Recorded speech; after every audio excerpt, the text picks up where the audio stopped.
தேவன் வார்த்தையாகவே இருக்கிறார். வார்த்தை அன்றி தேவன் இல்லை என்பதை திட்டமாய் திறந்து விடுங்கள். நம்பிக்கையே இல்லைன்னு சொன்னா நம்பிக்கை இருக்கிறது, அது தேவனுடைய வார்த்தைக்குள்ள இருக்கிறது. நிச்சயமாகவே நமக்கு ஒரு முடிவு இருக்கிறது. என்னன்னு கேட்டா அது வெற்றி தான்.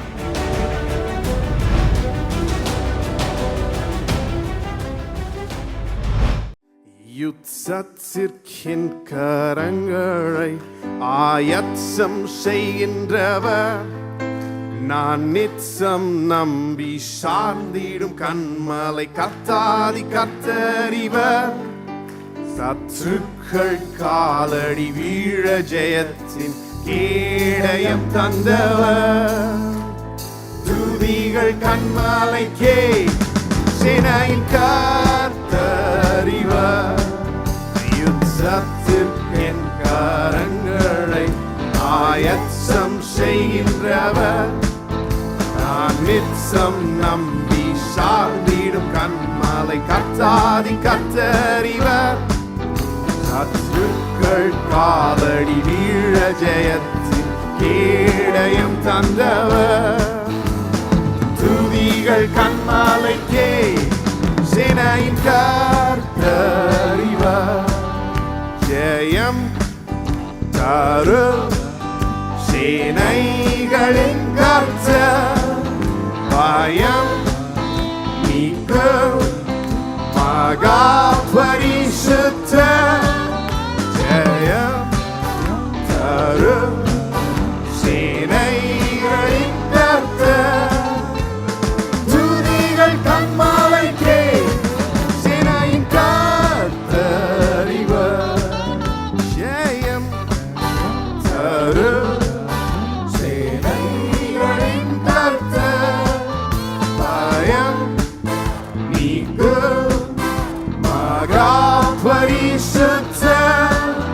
ஜெயம் தரும் சேனைகளின் கர்த்தர், துதிகள் கண்மலைக்கே சேனையின் கர்த்தரிவர். யுத்தத்திற்கென் கரங்களை ஆயத்தம் செய்கின்றவர், நான் நிச்சம் நம்பி சார்ந்திடும் கண்மலை கர்த்தாதி கர்த்தரிவர். சத்துருக்கள் காலடி வீழ ஜெயத்தின் கேடயம் தந்தவர், துதிகள் கண்மலைக்கே சேனையின் கர்த்தரிவர்.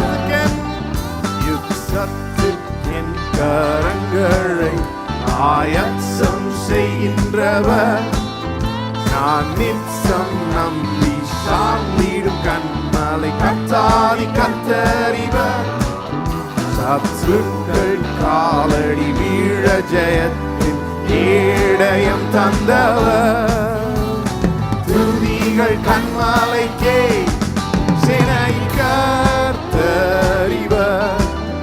ஜெயம் தரும் சேனைகளின் கர்த்தர், பயம் நீக்கும் மகா பரிசுத்தர். ஜெயம் தரும் சேனைகளின் கர்த்தர், துதிகள் கண்மலைக்கே சேனையின் கர்த்தரிவர்.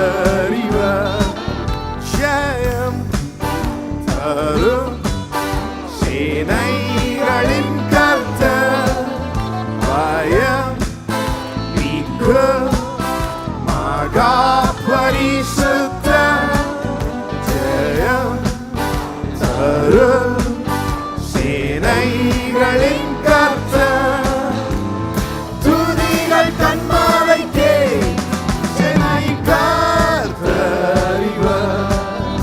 யுத்தத்திற்கென் கரங்களை ஆயத்தம் செய்கின்றவர், நான் நிச்சம் நம்பி சார்ந்திடும் கண்மலை கர்த்தாதி கர்த்தரிவர்.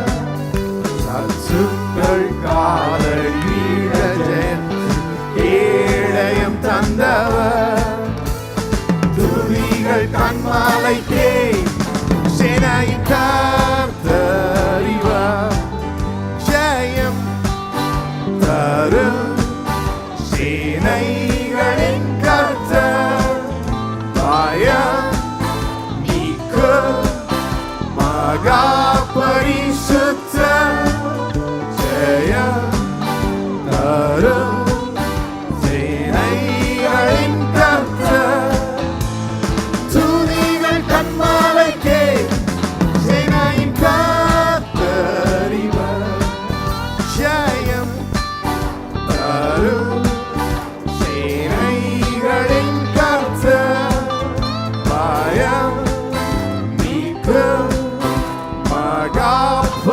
பரிசுத்த ஜெயம் தரும் சேனைகளின் கர்த்தர்.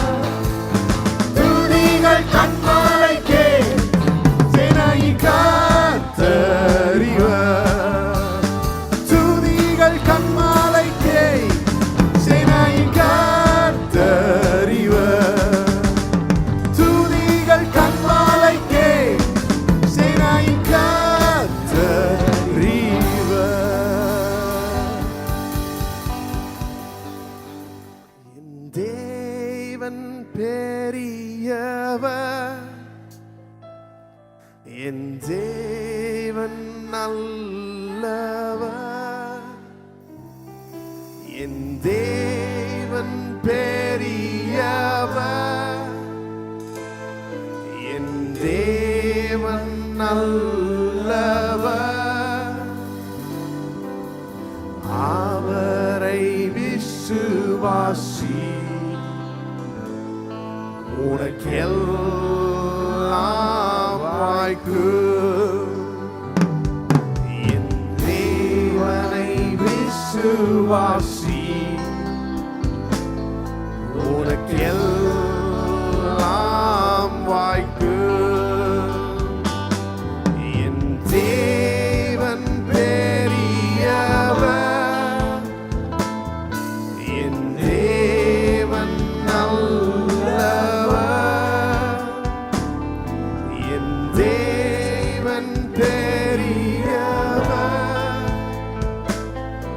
என் தேவன் நல்லவர். அவரை விசுவாசி, உனக்கெல்லாம் வாய்க்கும்.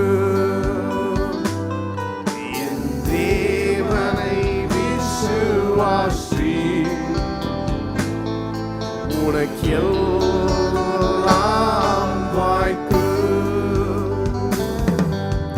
வானமும் பூமியும் படைத்தவர், உன்னையும் என்னை உருவாக்கினவர். வானமும் பூமியும் படைத்தவர், உன்னையும் என்னை உருவாக்கினவர். அவரால் கூடாதது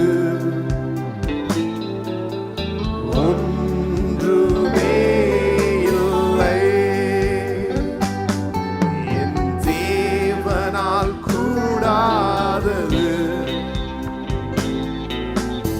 ஒன்றுமே இல்லை. என் தேவன் பெரியவர், என் தேவன் நல்லவர். என் தேவன் பெரியவர், என் தேவன் நல்லவர். அவரை விசுவாசி,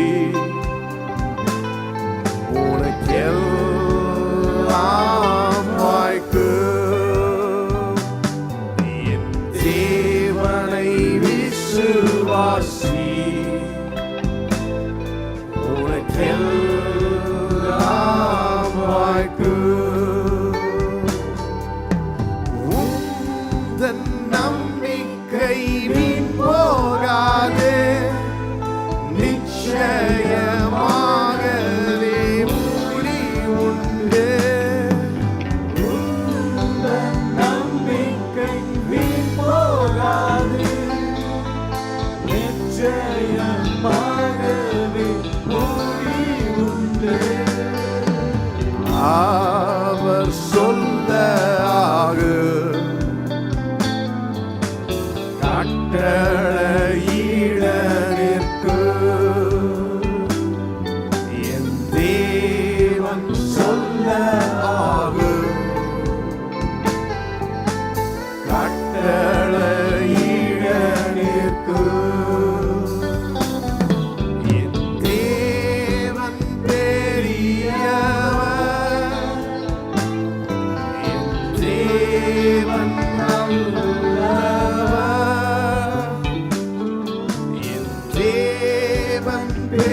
தேவன்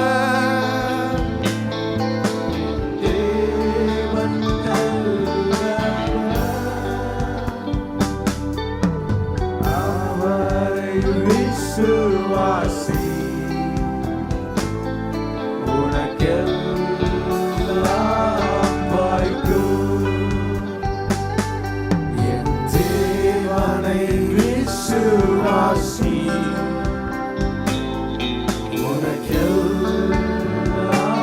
அவரை விசுவாசி அவரை விசுவாசி உனக்கெல்லாம் வாய்க்கும். என் தேவனை விசுவாசி உனக்கெல்லாம் வாய்க்கும்.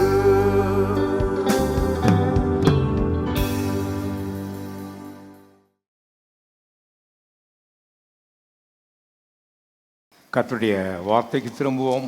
யாத்ராமத்தின் புஸ்தகம் 3வது அதிகாரம்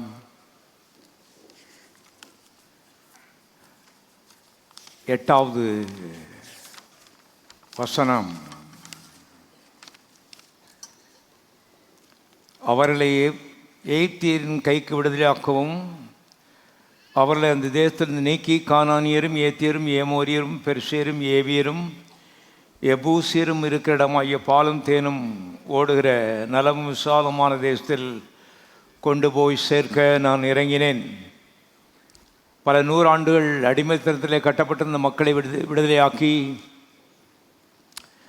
கர்த்தர் அவர்களுக்கு ஒரு நல்ல வாழ்வை அமைத்து கொடுத்தார் என்பதை இங்கே நாம் பார்க்கிறோம். இந்த காலை வேளையிலே கிறிஸ்துவை ஏற்றுக்கொள்ளாதவர்கள் இங்கே இருப்பில்லானால் இயேசுவே இந்த உள்ளத்திலே வாரும் நீர் ஆண்டவர் என்று அவருக்கு ஒரு அழைப்பு கொடுங்கள். இயேசுவை ஏற்றுக்கொண்டவர்களுக்கு இங்கே கர்த்தருடைய ஆவியானவர் சொல்லும்போது கிறிஸ்தவ ஜீவியம் பாலும் தேனும் ஓடுகிற நலமும் விசாலமான தேசம் என்று சொல்கிறதை பார்க்கிறோம். கர்த்தர் சொல்கிறது தான் கரெக்டாக இருக்க முடியும். இன்றைக்கு ஆவிக்குரிய வட்டாரத்திலே பல்வேறு கருத்துக்கள் நிலவுகிறதை பார்க்கிறோம். ஆனால் தேவன் என்ன சொன்னார் என்பதுதான் முடிவானது.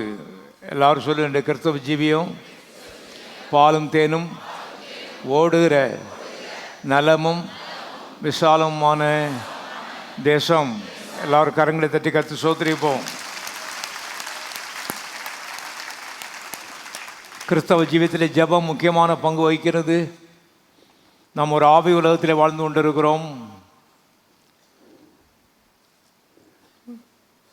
மனிதர்கள் ஆவி உலகத்திலே ஒன்றுமில்லை தூசி என்று சத்தியவேதம் சொல்லுகிறது. ஆனால் மகாபெரிய தேவனை குறித்து அறிந்து கொள்ளும்படி தேவன் அவருடைய வார்த்தையை நமக்கு கொடுத்திருக்கிறார். ஜெபத்திற்கு பதிலை நம்முடைய கண்ணீர் மூலமாக நம்முடைய தேவைகள் நியாயமான தேவைகள் மூலமாக பெற முடியாது என்பதை முதலாவது தீர்க்கமாக தெரிந்து கொள்ள வேண்டும். இன்றைக்கு மக்கள் பாருங்கள், நியாயமான தேவைகளின் அடிப்படையிலே நியாயமான கண்ணீர் விட்டுக்கிட்டே இருக்காங்க. அவங்க நினைக்காங்க ரொம்ப கண்ணீர் விடுறதுனால கடவுள் பார்த்து பதில் கொடுப்பாருன்னு சொல்லி. நம்முடைய கண்ணீர் ஆவி உலகத்தில் பெரிய ஒரு ஆயுதம் இல்லை என்பதை முதலாவது திட்டமாக தெரிந்து கொள்ள வேண்டும். அருமையானவர்களே, ஆவி உலகம் என்பது மிகப்பெரியது. அங்கே இயேசுவின் சிலுவை பெரியது, இயேசுவின் ரத்தம் பெரியது, இயேசுவனுடைய நாமம் பெரியது, இயேசுவனுடைய வார்த்தை பெரியது, இயேசுவனுடைய அன்பு பெரியது, இயேசு கொடுத்த தியாக பலி மிக மிக பெரியது. இதை குறித்த ஞான அறிவு நம்மை ஆவிக்குரிய ஜீவிதத்திலே பெரியவர்களாக மாற்றும் என்பதை தெரிந்து கொள்ளுங்கள். தேவன் ஆவி உலகத்தின் சொந்தக்காரராக இருக்கிறார். அந்த தேவனை குறித்த ஒரு ஞான அறிவு, மூளை அறிவு கிடையாது. யூனிவர்சிட்டியில் காலேஜில் போய் படிக்கிற அந்த அறிவை பற்றி நான் பேசவில்லை. மறுபடியும் பிறந்த ஆவியிலே தேவ ஆவியானவர் இந்த வார்த்தையின் மூலமாய் கொடுக்கிற ஒரு வெளிப்படுத்தல் அறிவை பற்றி பேசிக் கொண்டிருக்கிறேன். ஆகவே அந்த அறிவு சொல்லுகிறது, நியாயமான கோரிக்கைகளை நீ தேவ சமூகத்தில் கொண்டு வர்றதுனால கண்டிப்பாக உனக்கு பதில் வரணும் சொல்லி வேதம் சொல்லவில்லை. இதை காட்டிலும் வலிமையான ஆயுதங்களை ஜெபத்திலே பயன்படுத்தும்படி தேவன் எதிர்பார்க்கிறார். ஆகவே ஜெபத்தில் வரும்போது எப்போதுமே அருமையானவர்களே, உங்களை முதலிடத்தில் தூக்கி வையாதிருங்கள். உங்களுடைய கஷ்டம், உங்களுடைய பிரச்சனை, உங்களுடைய வேதனைக்கு முதலிடம் தராதிருங்கள். இயேசு உங்களுடைய மனதில் இருக்கட்டும், உள்ளத்தில் இருக்கட்டும், உள்ளேயும் வெள்ளியையும் நிறைந்திருக்கட்டும். இந்த அடிப்படையில் நீங்கள் வருவீர்களானால் ஜெபத்தில் நல்ல வெற்றி பெறுவர்களாக இருப்பீர்கள். என்றால் ஆண்டவராய் இயேசு கிறிஸ்து கல்வார் சிலுவிலே கடைசி சொட்டு இரத்தத்தையும் சிந்தி அவ்விதமாக உங்களுடைய ஜெபங்கள் எல்லாவற்றுக்கும் பதிலை ஏற்கனவே வாங்கி ஆவி உலகத்திலே சேமித்து வைத்திருக்கிறார் என்று சத்திய வேதம் சொல்லுகிறது. அப்படித்தான் எபேசியர் 1:3 வாசிக்கிறோம். அவர் ஆவிக்குரிய சகல ஆசீர்வாதங்களினால் ஏற்கனவே நம்ம என்ன செய்திருக்கிறார்? ஆசீர்வதித்திருக்கிறார். இப்போ கேள்வி வருகிறது, எங்கே இருக்குது? தடவி பார்த்தா, தொட்டு பார்த்தா இல்லையே. இங்கே இருக்குன்னு போடல, உன்னதங்களிலே என்ன செய்கிறது? இருக்கிறது. ஆவி உலகத்தில் இருக்கிறது. தேவன் ஆவியாக இருக்கிறார். ஆகவே ஆவி உலகத்தில் சேமித்து வைக்கப்பட்டிருக்கிறது. அங்கேருந்து இந்த பதில்களை உன்னுடைய மாம்ச உலகத்துக்கு இழுக்கிறது தான் ஜெபம். இது ஒரு சவால். அருமையானவர்களே, பாருங்கள், இதிலே நாம் நாளுக்கு நாள் தேரும்படி தேவன் எதிர்பார்க்கிறார். இதில் முக்கியமானது தேவனுடைய வார்த்தை. வாய் தேவனுடைய வார்த்தையினால் நிறைந்திருக்க வேண்டும். வேதம் சொல்கிறது, இருதயத்தின் நிறைவினால் வாய் என்ன செய்கிறது? பேசுகிறது. இருதயம்தான் மனிதனுடைய ஆவி. மனிதன் ஒரு ஆவி, அவனுக்கு ஒரு மனது இருக்கிறது. அவன் சரீரம் என்கிற கூட்டிற்குள்ளே குடியிருக்கிறான். இந்த ஆவியை தான் கர்த்தர் தேவனுடைய ஆலயமாக மாற்றியிருக்கிறார். இந்த ஆவியின் நிறைவினாலே வாய் பேசுகிறது என்று சத்தியவேதம் சொல்கிறது. ஜெபத்தில் வரும்பொழுது தேவன் ஆவியாக இருக்கிறார். ஆகவே இது ஒரு ஆவிக்குரிய காரியம் என்பதை முதலாவது நன்றாக புரிந்து கொள்ள வேண்டும். மாம்சீகமாக நம்ம அக்கா தங்கச்சிகிட்ட எப்படி கஷ்டங்களை கொட்டுறோமோ அதே போல் கடவுள்கிட்ட கொட்டினா கடவுள் பார்த்து இறக்கப்பட்டு இல்லை, அப்படி வேதம் போதிக்கவில்லை. அருமையான கவனியுங்கள். 2000 ஆண்டுகளுக்கு முன்பாக பிதாவாய் தேவன் உங்கள் மேலே இறக்கப்பட்டு இயேசுவை இந்த புலோகத்துக்கு அனுப்பி வைத்தார். இயேசு உங்கள் மேலே இறக்கப்படல, கடைசி சொட்டு ரத்தத்தின் கல்வாரி சிலுவையிலே வாலிப வயதிலே சிந்தினார்.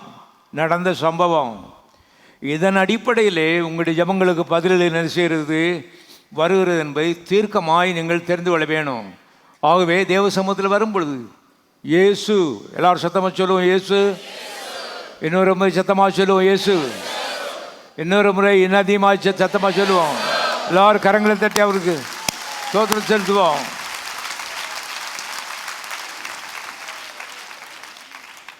இந்த இயேசு அவர் செய்த தியாக பலி, அவர் மூலமாகத்தான் அருமையானவர்களே நீங்கள் தேவனாலே அங்கீகரிக்கப்படுகிறீர்கள் என்பதை திட்டமாய் தெரிந்து கொள்ள வேணும். உங்களுடைய கோரிக்கைகள் நியாயமானதாக இருக்கலாம், கண்ணீர் நியாயமான கண்ணீராக இருக்கலாம், பிரச்சனை நியாயமான பிரச்சனையாக இருக்கலாம். இவைகளின் அடிப்படையிலே பரலோகம் அசைக்கப்படுவதில்லை. பரலோகம் அருமையானவர்களே சும்மா வெறும் கண்ணீர்லேயும் பாருங்கள் துக்கத்திலையும் இது அசைக்கப்படுறதில்லை, இரத்தத்தில் அசைக்கப்படுகிறது என்பதை மனதிலே கொள்ளுங்கள். இயேசு இரத்தத்தை உங்களுக்காக சிந்தியிருக்கிறார். எந்த தகப்பனும் எந்த புருஷனும் இந்த மாதிரி ஒன்று என்ன செய்யல நேசிக்கவில்லை என்பதை முதலாவது புரிந்து கொள்ள வேண்டும். கிறிஸ்தவ ஜீவத்தின் அஸ்திபாரமே தேவ அன்பு. எல்லா சத்தமாக சொல்லுவோம், தேவ அன்பு. அன்பு இல்லை, மனுஷ அன்பு இல்லை, தேவ அன்பு. இதுதான் அச்சாணி, காம்பஸ் இருக்குது. அதில் கூரா ஒரு ஊசி வச்சுருக்கான். அதை முதல்ல இப்படி குத்துறாங்க, குத்திட்டு வட்டம் போடுறாங்க. அதை குத்துறது கரெக்டாக குத்தணும். நீங்கள் குத்த வேண்டிய இடம் தேவ அன்பு. உங்களுடைய உள்ளம், மனது எல்லாம் தேவ அன்பினாலே நிறைந்திருக்க வேண்டியது மிக மிக அவசியம். ஜெபத்துக்கு பதில் வருகிறது, தேவன் உன் மேலே அன்பாக இருக்கிறார். இது புஸ்தகத்தில் எழுதி வச்சு நான் வாசிக்கலை, இது உண்மை. யாரும் உனக்காக ஒரு சொட்டு ரத்தம் சிந்தலை. இயேசு கடைசி சொட்டு ரத்தத்தையும் உனக்காக சிந்தி இருக்கிறார். ஆகவே இந்த இயேசுவின் மேலே உள்ள அன்பு உன்னுடைய ஜெபத்திற்கு பதிலை ஆவி உலகத்திலிருந்து இழுக்கக்கூடியதாக இருக்கிறது. மாதிரி நான் காண்பிக்கிறேன். எல்லாரும் சொல்லும், என்ற வாழ்விலே பாலும் தேனும் ஓடுகிறது, என் பாதைகள் நெய்யாய் பொழிகிறது, என் பாத்திரம் நிரம்பி வழிகிறது, என் ஆலைகளில் திராட்சரசம் புரண்டு ஓடுகிறது, என் களஞ்சியங்கள் பூரணமாய் நிரம்புகிறது. நாங்கள் மேற்கையும் கிழக்கையும் வடக்கையும் தெற்கையும் பரம்புவோம். எல்லாரும் கரங்களை தட்டி கற்று சோதரிப்போம்.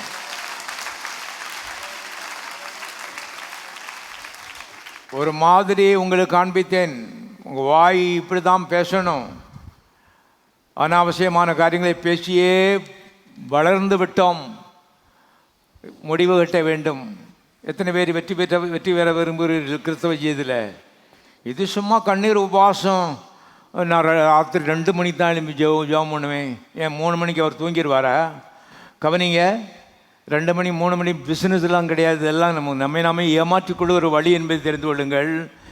எல்லாம் தேவனுடைய வார்த்தை, தேவனுடைய ரத்தம், தேவனுடைய நாமம் எல்லாம் அருமையான தெய்வத்தை சுற்றி வர வேண்டும். காரணம், அவர் தான் கடைசி சொட்டு ரத்தத்தையும் மனுக்குலத்துக்காக என்ன செய்திருக்கிறார், சிந்தி இருக்கிறார். மாமனும் சிந்தலை, மச்சானும் சிந்தலை, சித்தப்பனும் சிந்தலை, சித்தியும் சிந்தலை.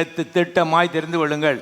அதனால் தான் தகப்பனையாவது தாயாவது என்னிலே அதிகமாய் நேசிக்கிறவன் எனக்கு பாத்திரன் அல்ல. கத்த சொல்லியிருக்காரு. ஏன்னா யாரும் ரியாலிட்டியில் உண்மையாக அவரை போல உன்னை நேசித்தது இல்லை என்பது உண்மை, சத்தியம். ஆகவே அவர் எதிர்பார்க்கிறாரு. ஆகவே கர்த்தரை நேசிக்க இந்த நாட்களில் தீர்மானிப்போம். அருமையானவர்களே, வெற்றி பெறுவோம் என்பதை தெரிந்து கொள்ளுங்கள். எது உங்களுடைய பிரச்சனையாக இருந்தால் எல்லாவற்றுக்கும் தீர்வு தேவன். அந்த தேவன் உங்கள் மேலே அன்பாகவே இருக்கிறார். எல்லாரும் வலதுகரத்தை வச்சு சொல்லுவோம், தேவன் என்மேல் அன்பாகவே இருக்கிறார். இன்னொரு முறை சொல்லுவோம், தேவன் என்மேல் அன்பாகவே இருக்கிறார். ஆகவே வாழ்க்கையில் நீங்கள் போய்கொண்டிருக்க சில பிரச்சனைகளுக்கு தேவன் காரணம் கிடையாது, பிசாசு காரணமாக இருக்கிறான். தேவனுடைய வாழ்க்கையிலே சில திட்டங்களை வைத்திருக்கிறார், சில நோக்கங்களை வைத்திருக்கிறார். அவள் நிறைவேற வேண்டும் என்பது தேவனுடைய லட்சியமாக இருக்கிறது. அதற்காக ரத்தம் சிந்தப்பட்டிருக்கிறது. இந்த திட்டங்களை சீர்குலைக்கிறது தான் பிசாசானவனுடைய திட்டமாக இருக்கிறது. அவனை பற்றி எழுதப்பட்டிருக்கிறது, திருடவும் அழிக்கவும் கொல்லவும் வருகிறானே அன்றி வேற ஒன்றுக்கும் வரான்னு போட்டிருக்கு. ஆகவே பிரச்சனையில் வந்த மாத்திரத்தில் கடவுள் ஏன் அனுமதித்தார்? கடவுளுக்கு தெரியாதா? கடவுளுக்கு தெரியும். ஆனால் அருமையான அனுமதிக்கிறதும் அனுமதி மறுக்கிறதும் கடவுள் கிடையாது, அது மனிதன் என்று சத்திய வேதம் திட்டமாய் சொல்லுகிறது. பூலோகத்தில் நீங்கள் எவைகளை கட்டுகிறீர்களோ பரலோகத்திலே அது தேவன் என்ன செய்திருக்கிறார், கட்டியிருக்கிறார். பூலோகத்தில் நீங்கள் எவைகளுக்கு அனுமதி மறுக்கிறீர்களோ அவைகளுக்கு பரலோகம் அனுமதி மறுக்கிறது என்று வேதம் சொல்கிறது. அடிப்படையான சில கருத்துக்கள். ஆனால் இவைகள் நம்முடைய விசுவாசத்தை ஆட்டி அசைத்து விடுகிறது. கடவுள் ஏன் அனுமதிச்சார்? எவ்வளோ பெரியவர் பார்த்து நிறுத்தியிருக்கலாம்ல. அருமையானே, கர்த்தர் சொல்லுகிறார், நான் அனுமதிக்கிறல, நான் வந்து அனுப்பவும் இல்லை. தீமைகள் பிசாசனத்தில் என்ன செய்கிறது, வருகிறது. இப்போ எந்த காரணத்தை இட்டு இது வந்தாலும் சரி, அதை முறியடிக்கக்கூடிய திராணி உனக்குள்ளே என்ன செய்கிறது, இருக்கிறது. அதை முறியடிக்கக்கூடிய ஆயுதங்கள் உனக்குள்ளே இருக்கிறது. நீ நம்மில் ரோமர் 8ஆம் அதிகாரத்தில் எழுதப்பட்டிருக்கிறது, இவை எல்லாவற்றிலேயும் நாம் நம்மில் அன்பு கூறுகிறவர்களாலே எப்படி ஜெயங்கொள்வர்களாக இருக்கிறோம், முற்றும் ஜெயங்கொள்வர்களாக இருக்கிறோம். எல்லாரும் சொல்வோம், இவை எல்லாவற்றின் மேலும் நான் என்னில் அன்பு கூறுகிறவராலே முற்றிலும் ஜெயங்கொள்கிறவனாக இருக்கிறேன். யாரால ஜெயங்கொள்கிறவர்களாக இருக்கிறோம்? அன்பு கூறுகிறவராலே. இது அடிக்கடி நான் சொல்கிற மாதிரி நம்ம இப்படி வசதியாக சேரில் நல்லா உட்காந்துக்கிட்டு ஏசுனாது வந்து பிரசங்கம் பண்ணி காரியங்களை சாதிக்கல. இல்லை அருமையானவர்களே, வாலிப வயதிலே மகா பரிதபிக்கப்படத்தக்கவராய் தொங்கினார். உனக்காக உனக்காக உனக்காக. கடவுள் என்னை நேசிக்காரான்னு கேட்டுட்டு இருக்கிய, உனக்காக. யாரும் இதை செய்யவில்லை. ஆகவே அவராலே நீ ஜெயிக்க முடியும். பாருங்கள், ஆகவே ஆரோக்கியம் தேவனுடைய சித்தமாக இருக்கிறது. நீங்கள் ஆரோக்கியமாக இருக்க தேவன் விரும்புகிறார். அருமையானவர்களே, ஆதியாகமத்தின் புத்தகம் 3ஆம் அதிகாரம், ஆதியாகமம் 3வது அதிகாரம் 20ஆம் வசனத்தை வாசிக்கிறேன். ஆதாம் தன் மனைவிக்கு ஏவாள் என்று பெயரிட்டான், ஏனெனில் அவள் ஜீவனுள்ளோர் எல்லாருக்கும் தாயானவள். தேவனாகிய கர்த்தர் ஆதாமுக்கும் அவன் மனைவிக்கும் தோல் உடைகளை உண்டாக்கி அவர்களுக்கு உடுத்தினார். தேவ அன்பினுடைய பிரதிபலிப்பு இந்த வசனம் என்பதை திட்டமாய் தெரிந்து கொள்ளுங்கள். ஆதாமை தேவன் அருமையானவர்களை படைத்திருந்தார். ஒரு குறைவு கிடையாது. 2 பேருக்கு 4 6. ஆத்து ஓரமாக பொன் விளையுது, வைரக்கல் அங்கே இருக்குது, ரத்தனக்கல் இருக்குது, பேள் முத்து இருக்குது.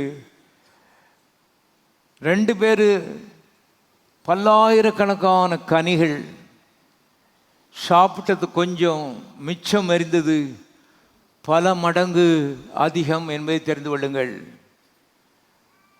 ஒவ்வொரு நாளும் பகலில் குடிச்சான வெளியிலே தேவனாகிய கர்த்தர் பரலோகத்தை விட்டு இறங்கி ஏதேனுக்கு வந்தார் என்று வேதத்தில் நான் வாசிக்கிறோம். அப்படிப்பட்ட ஒரு செட்டப்பில் இருந்த ஆதாம் அருமையான தேவனுடைய வார்த்தையை கீழ்ப்படியாமை காட்டி பாவம் செய்து விட்டான். நியாயத்துக்கு ஒரே தட்டாக அவனை நினைச்சிருக்கணும், தட்டியிருக்கணும்.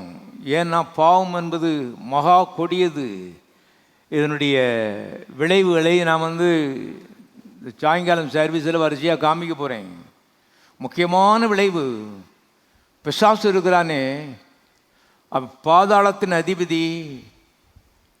அவன் பூலோகத்தை தாண்டி பரலோகத்தில் போய் கர்த்தர்கிட்ட பழக்கம் விட்டுட்டு இருக்கான். எனக்கு வாசிக்கும் போதே அருமையானவர்களே ஆவியிலே அப்படியே உள்ள எரியுது. ஆபிரகாம் அவ்வளோ பெரிய பரிசுத்தவான், கடவுள்கிட்ட ஒரு வார்த்தை பேசுகிறதுக்கு கர்த்தருக்கு கோபம் வராது இருப்பதாகன்னு சொல்கிறான். ஆனால் இந்த ராஸ்கல் பாருங்க, கர்த்தர்கிட்ட போய் அருமையானவர்களே கதை பேசிக்கிட்டு இருக்கான். யோபை பற்றி, அதை பற்றி, இதை பற்றி, ஒவ்வொரு பரிசுத்தவான்களை பற்றி கோல் குத்தி, அதுக்கப்புறம் சொல்கிறான் கையை நீட்டி அவனுக்கு வியாதி என்ன செய்யும் கொடுன்னு சொல்கிறான்.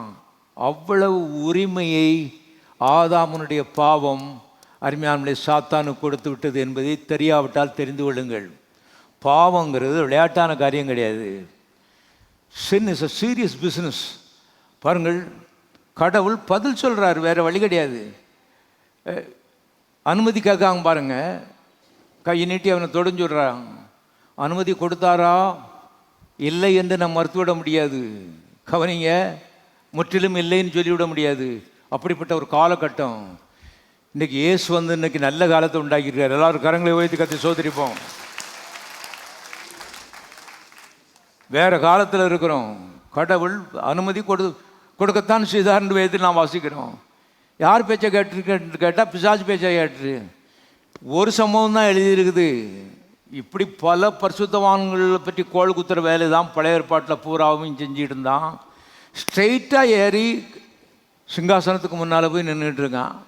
அங்கே தேவதூதர் நின்றுட்டுருக்காங்க, மத்தியில் நின்றுட்டுருக்கான். இவன் போய் அருமையானவர்களே, இன்றைக்கு புதிய ஏற்பாட்டில் அந்த மாதிரி அவன் மத்தியில் நின்று கோள் குத்திட்டு இருக்கான்னு நிறைய பேர் பயந்துட்டு தூங்காமல் வந்துருக்காங்க.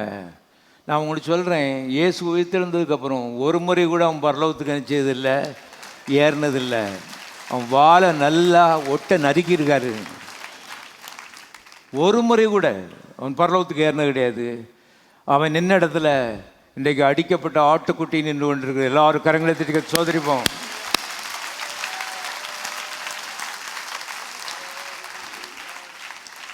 பாவம் என்பது சீரியஸ் பிஸ்னஸ். பாருங்கள், பிசாசுக்கு அவ்வளவு ஒரு ஆக்சஸ், ஒரு அனுமதி கொடுத்து விட்டது. கர்த்தரே மறுக்க முடியல. அவன் பேசுகிறான், கர்த்தர் வந்து கேட்டுக்கிட்டு இருக்காரு. எனக்கு ரொம்ப பெரிய காரியத்தை கர்த்தர் சொல்லி கொடுத்தாரு. உயிர்த்தெழுதுக்கு அப்புறம் பிதாவாகிய தேவன் குமாரனாகிய இயேசுவை பார்த்து சொல்லிப்பா, தேங்க்யூ வெரி மச், ரொம்ப நன்றி. ஏன்னா இவனுடைய வருகைக்கு ஒரு முற்றுப்புள்ளி என்ன செய்து விட்டீர், வைத்து விட்டீர். எப்படி வச்சார்னா பிரசங்கம் பண்ணி வைக்கல, ரத்தம் சிந்தி என்ன செய்தார், வைத்தார். எல்லாம் ரத்தம்தான். ஆவி உலகம் என்பது ஆழமான ஒன்று. இன்னைக்கு ஒரு சொட்டு ரத்தம் போயிட்டுனா அப்படி கவலைப்படுறான் மனுஷன் இன்னைக்கு. ஆனால் கர்த்தர் வந்து கடைசி சொட்டு ரத்தத்தை சிந்தி தான் கிறிஸ்தவத்தை ஸ்தாபித்திருக்கிறார் என்பதை திட்டமாய் தெரிந்து கொள்ளுங்கள். இது ஒரு மத தலைவன் கிடையாது. ஆகவே ஆதாமை ஒரே போட்டிருக்கணும். ஆனால் அதுக்கு பதிலாக ஒரு ஆட்டுக்குட்டி வேலை செய்கிறாரு, போடுறாரு. தப்பு செய்தது ஆதாம், செத்தது ஆட்டுக்குட்டி. அருமையானவர்களே, அங்கேயே மனுக்குலத்தின் மேலே தேவன் கொஞ்சம் இரக்கமுள்ளவராக இருக்கிறார் என்பதற்கு ஒரு ஆதாரம் நமக்கு என்ன செய்கிறது, கிடைக்கிறது. இதெல்லாம் ஆழமாக உள்ள வச்சுக்கிட்டு கிறிஸ்தவ இது நடத்தணும். எல்லாம் ஈஸி கோயிங்காக போயிட்டு இருக்கும்போது ஒன்றும் தெரியாது. ஆனால் டஃப்பாக அருமையான வாழ்க்கையில் பிரச்சனைகள் வரும்பொழுது ஜெயிக்க வேண்டுமானால் அன்பு கூறுவரால் மாத்திரம்தான் நீங்கள் நினைச்ச முடியும், ஜெயிக்க முடியும். யார் கூட நின்னாலும் சரி, இல்லாட்டாலும் சரி, தேவன் உன் கூட என்ன செய்கிறாரு, இருக்கிறார். தேவன் பட்சத்தில் இருக்கிறார், தேவன் கூட இருக்கிறார், தேவன் பட்சத்தில் இருக்கிறார், தேவன் மேலே அன்பாக இருக்கிறார். தேவன் உனக்கு உதவி செய்கிற சகாயராக என்ன செய்கிறார், இருக்கிறார். எல்லாரும் கரங்களை தட்டி சோதரிப்போம்.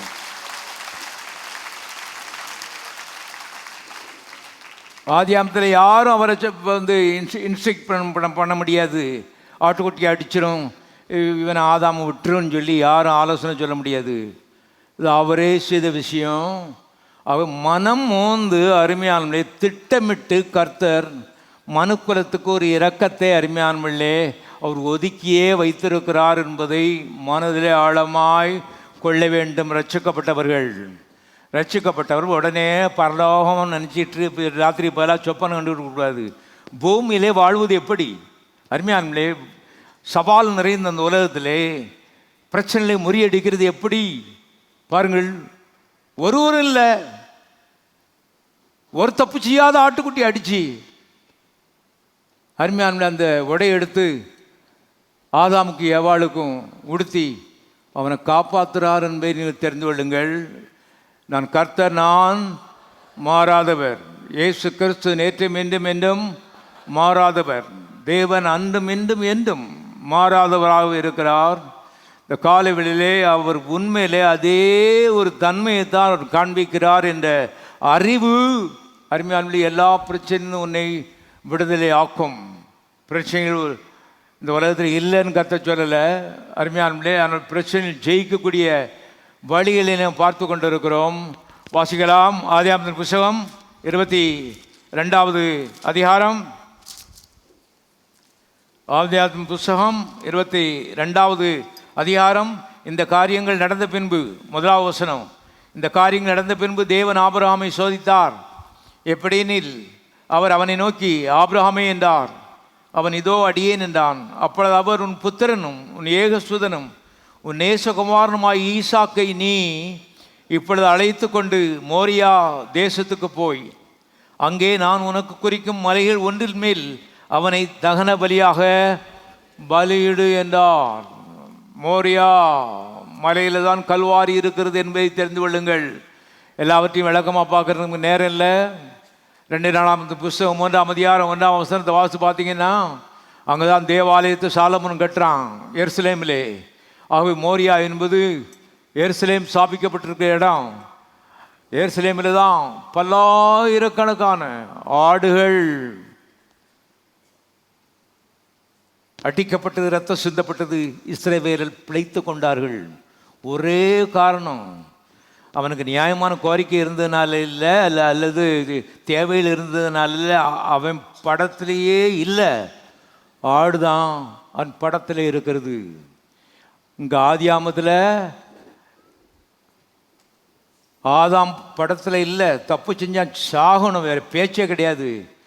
ஒரு ஆட்டுக்குட்டி தான் முக்கியமான இடத்தை என்ன செய்தது, பெற்றது. ஆடு இல்லை, ஆடம் ஃபினிஷ்டு, அவ்வளோதான். ஆகவேதான் இன்றைக்கு தேவ சமூகத்தில் வரும் பொழுது ஆட்டுக்குட்டி, கர்த்தர் கேட்குற ஆட்டுக்குட்டி எங்கே? ஆட்டுக்குட்டி கொண்டு வந்திருக்கியா? ஆட்டுக்குட்டி ரத்தத்தின் அடிப்படையில் தான் வந்திருக்கியா? ஆட்டுக்குட்டி செய்த தியாகம், அது கொல்லப்பட்டு பாதிக்கப்பட்டு ரத்தம் சிந்தப்பட்டதே, அதன் அடிப்படையில் தான் ஜெபம் ஏறெடுக்கப்படுகிறதா? இது ஆவியானுடைய சத்தம் என்பதை தெரிந்து கொள்ளுங்கள். வேறு எந்த அடிப்படையிலையும் கடவுளை நெருங்க முடியாது. அருமையானவர்களே, மனுஷன் வருது. ஏசியா 40ஆம் அதிகாரத்தில் எழுதப்பட்டிருக்க தூசி, தராசில் விட்ட தூசி என்று எழுதப்பட்டிருக்கிறது. அவைதான் நாங்கள் ஒருத்தர் சொல்கிறத பார்த்தா பரிதாபம். பாருங்கள், எங்கள் சங்கிலி ஜெபம், எங்கள் வெடிப்பு ஜெபம், எங்கள் தொடர் ஜெபம், அந்த ஜெபம், இந்த ஜெபம். ஆட்டுக்குட்டியை பற்றி அறிவு இருக்குதா? இல்லைன்னா பரலோகம் சொல்லுது யூ ஆர் ரிஜெக்டட், போ வெளியே, இங்கே இடமே கிடையாது. இங்கே ஒரு அடிப்படையில் தான் பரலோகம் பதில் கொடுக்கறது. அது இரத்தத்தின் அடிப்படையிலே, தியாகத்தின் அடிப்படையிலே. தப்பு செய்யாதவங்க தண்டிக்கப்படுகிற ஒரு விதத்தில் உலக பிராரமாக சொன்னால் ஐயோ அநியாயம் அநியாயம் அநியாயம்னு சொல்கிற மாதிரி தான் அன்றைக்கு கல்வாரியில் நடந்தது என்பதை நீங்கள் தெரிந்து கொள்ளுங்கள். காரணம், ஒரு தப்பு செய்யாது ஒரு தியாக பொருடன் வாலிப வயதில் அன்றைக்கு தண்டிக்கப்பட்டு கடைசி சொட்டு ரத்தத்தை என்ன செய்தார், சிந்தினார். அதனால்தான் இன்றைக்கு தப்பு செய்த நாம் நன்றாக இருக்கோம். இதுதான் ஆச்சரியம். கற்று சொன்னால் நான் ஒரு தப்பும் செய்யலை, நான் தண்டிக்கப்பட்டேன். நீ நிறையா தப்பு செய்திருக்க, நீ பிழைக்கலாம். இது எல்லாத்துக்கும் உலகப்பிரகாரமான எல்லா பிரமாணங்களுக்கும் நேர ஆப்போசிட்டாக இருக்குது. அருமையான கவனிங்க, இங்கே கத்த சொன்னார், மோரியா மலையிலே ஆடு தண்டிக்கப்பட்டது. ஒரு ஆடு கிடையாது, பல 100 ஆண்டுகள், பல லட்சக்கணக்கான ஆடுகள் தண்டிக்கப்பட்டு ரத்தம் சிந்தப்பட்ட புண்ணியத்தினாலே தப்பு செய்து இஸ்ரவேலர் தப்பித்து கொண்டார்கள். இவன் கெட்டிக்காரனாக இருக்கிறதுனால இவன் ஜெபம் கிடையாது, இவன் உபவாசம் கிடையாது, இவன் எதுவுமே கிடையாது.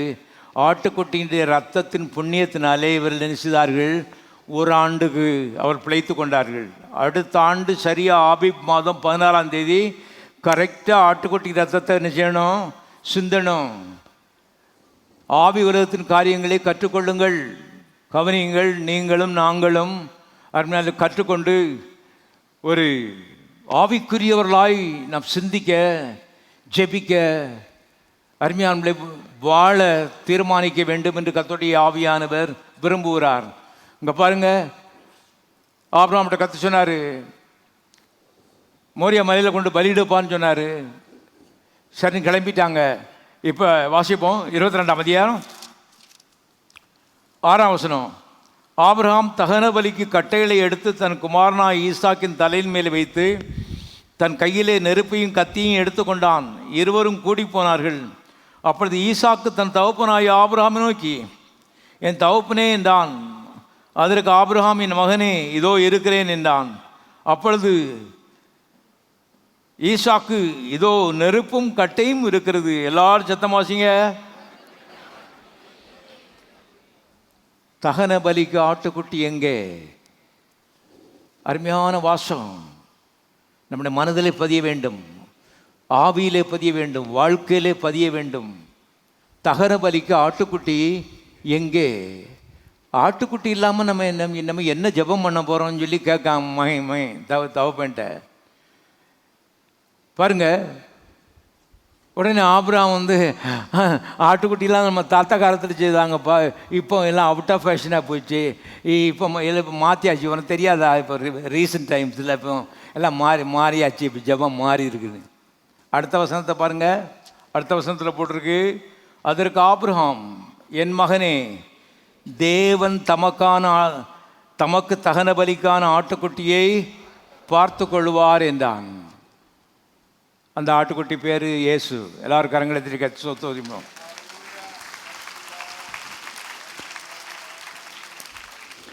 இதோ உலகத்தின் பாவத்தை சுமந்து தீர்க்கிற தேவாட்டுக்குட்டி. கலாத்து சபையில் அருமையான கிறிஸ்து சிலுவையில் அறையப்பட்டவராக உங்கள் கண்களுக்கு முன்பாக பிரத்யட்சமாய் தரிசனமாயிருந்தாரே. புத்தி இல்லாத கலாத்தியரே, அங்கேருந்து கண்ணெடுத்துட்டீங்க, வேற எங்கேயோ வச்சிட்டீங்க.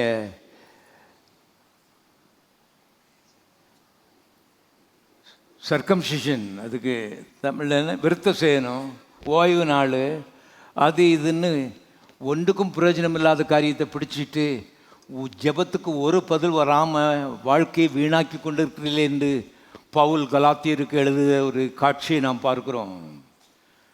அவே பவுலுடைய திட்டம் என்ன? கிறிஸ்து சிலுவையில் அறையப்பட்டவராக கண்களுக்கு முன்பாக பிரத்யட்சமாய் தரிசனமாயிருக்கணும் சபையில். இதுதான் என்னுடைய லட்சியமாக இருக்கிறது இந்த நாட்களில். ஏன்னா அங்கே தான் உன் பிரச்சனைக்கு தீர்வு இருக்குது, அங்கே தான் உன் கண்ணீருக்கு தீர்வு இருக்கிறது, அங்கே தான் உன் ஜெபத்துக்கு பதில் இருக்கிறது. ஜெபத்துக்கு தேவன் எவ்விதமாக பதில் அளிக்கிறார் என்பதை வேதத்திலிருந்து கற்றுக்கொள்ளுங்கள். அருமையான பாருங்கள் கண்ணீரோடு ஜெபம் பண்ணுவோம் சொன்னோன்னு பாருங்கள், ஐயா போகிறாரு பின்னால் கூட போனால் போய் கண்ணீர் விட்டோன்னா பரலோகம் உடனே அப்படி ஆடி அசைஞ்சு பொத்துன்னு கீழே விழுந்துரும் போல் இருக்குன்னு. ஆட்டுக்குட்டி எங்கே? பையன் தவப்பன்ட்ட கேட்கான், தவப்பன் சரியா பதில் சொல்கிறான், தேவன் தமக்கான ஆட்டுக்குட்டியை என்ன செய்வார்?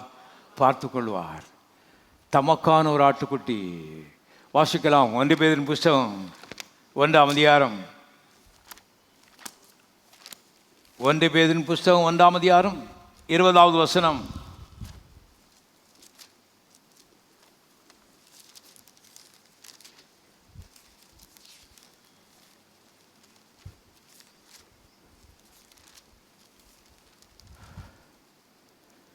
இயேசு உலகத்தோற்றத்துக்கு முன்னே குறிக்கப்பட்டவராய் இருந்து தமது மூலமாய் தேவன் மேல் விசுவாசமாய் இருக்கிற உங்களுக்காக இந்த கடைசி காலங்களில் என்ன செய்தார்?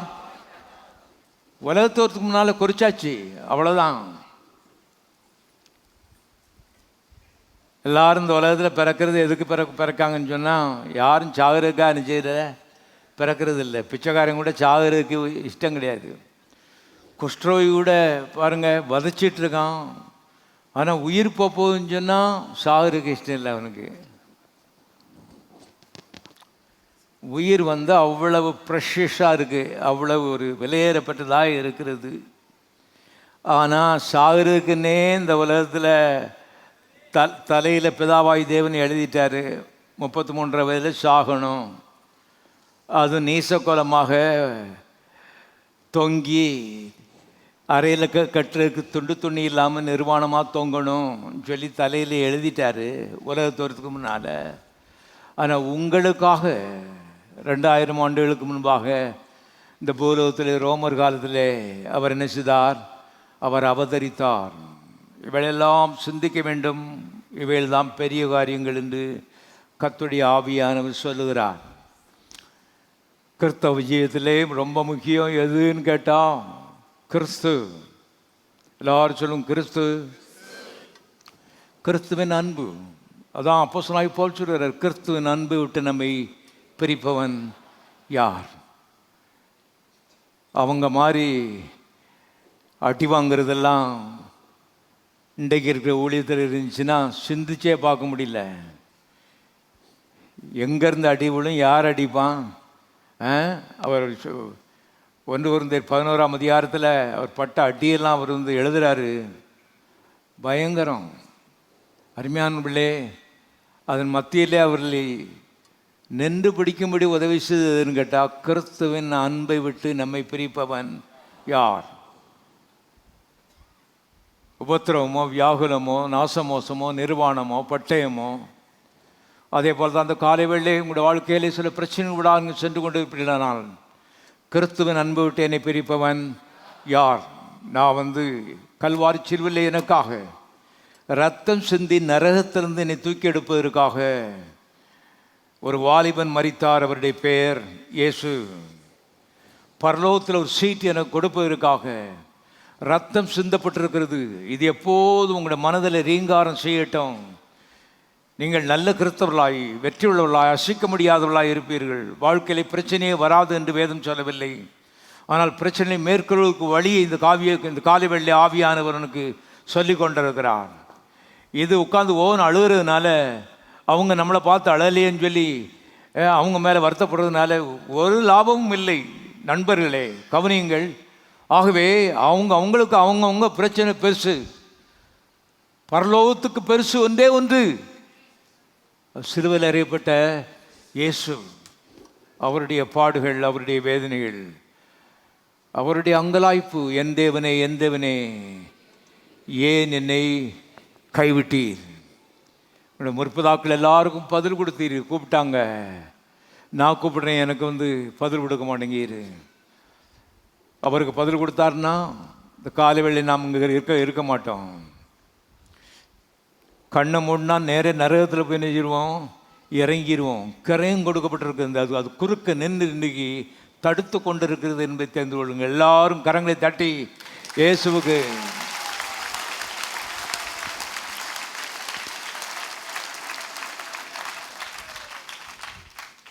ஆகவே தேவன் தமக்கான ஆட்டுக்குட்டியை பார்த்து கொள்வார். கண்ட ஆட்டுக்குட்டியை எடுத்துக்கொண்டு பலியிட முடியாது. தேவன் பார்த்து வைத்த ஆட்டுக்குட்டியாக இருக்கணும். கவனிங்க. ஆகவே இந்த ஆட்டுக்குட்டியை நாம தேடி போல. நீங்கள் என்னை தெரிந்து கொள்ளவில்லை, நான் உங்களை தெரிந்து கொண்டேன். எங்கெங்கேயோ காடு மேடா ஓடித்திருந்த நம்மை கர்த்தர் கண்டெடுத்து அழைத்தார். பேரை ஜீவ புஸ்தகத்தில் நினைச்சாரு, எழுதினார். நரகத்தின் தூக்கி எடுத்து பரலோகத்தில் ஒரு சீட்டை கொடுத்துருக்கிறாரு. இது உங்களுடைய அஸ்திபாரமாய் அமையட்டும். ஒருவேளை நீங்கள் வியாதியினால் கஷ்டப்பட்டு இருக்கலாம், சில பிரச்சனைகள் உங்களை வாட்டி கொண்டிருக்கலாம். என் மத்தியிலே உங்களுடைய பெயர் அருமையாமலே பரலோகத்திலே ஜீவ புஸ்தகத்தில் இருக்கிறது.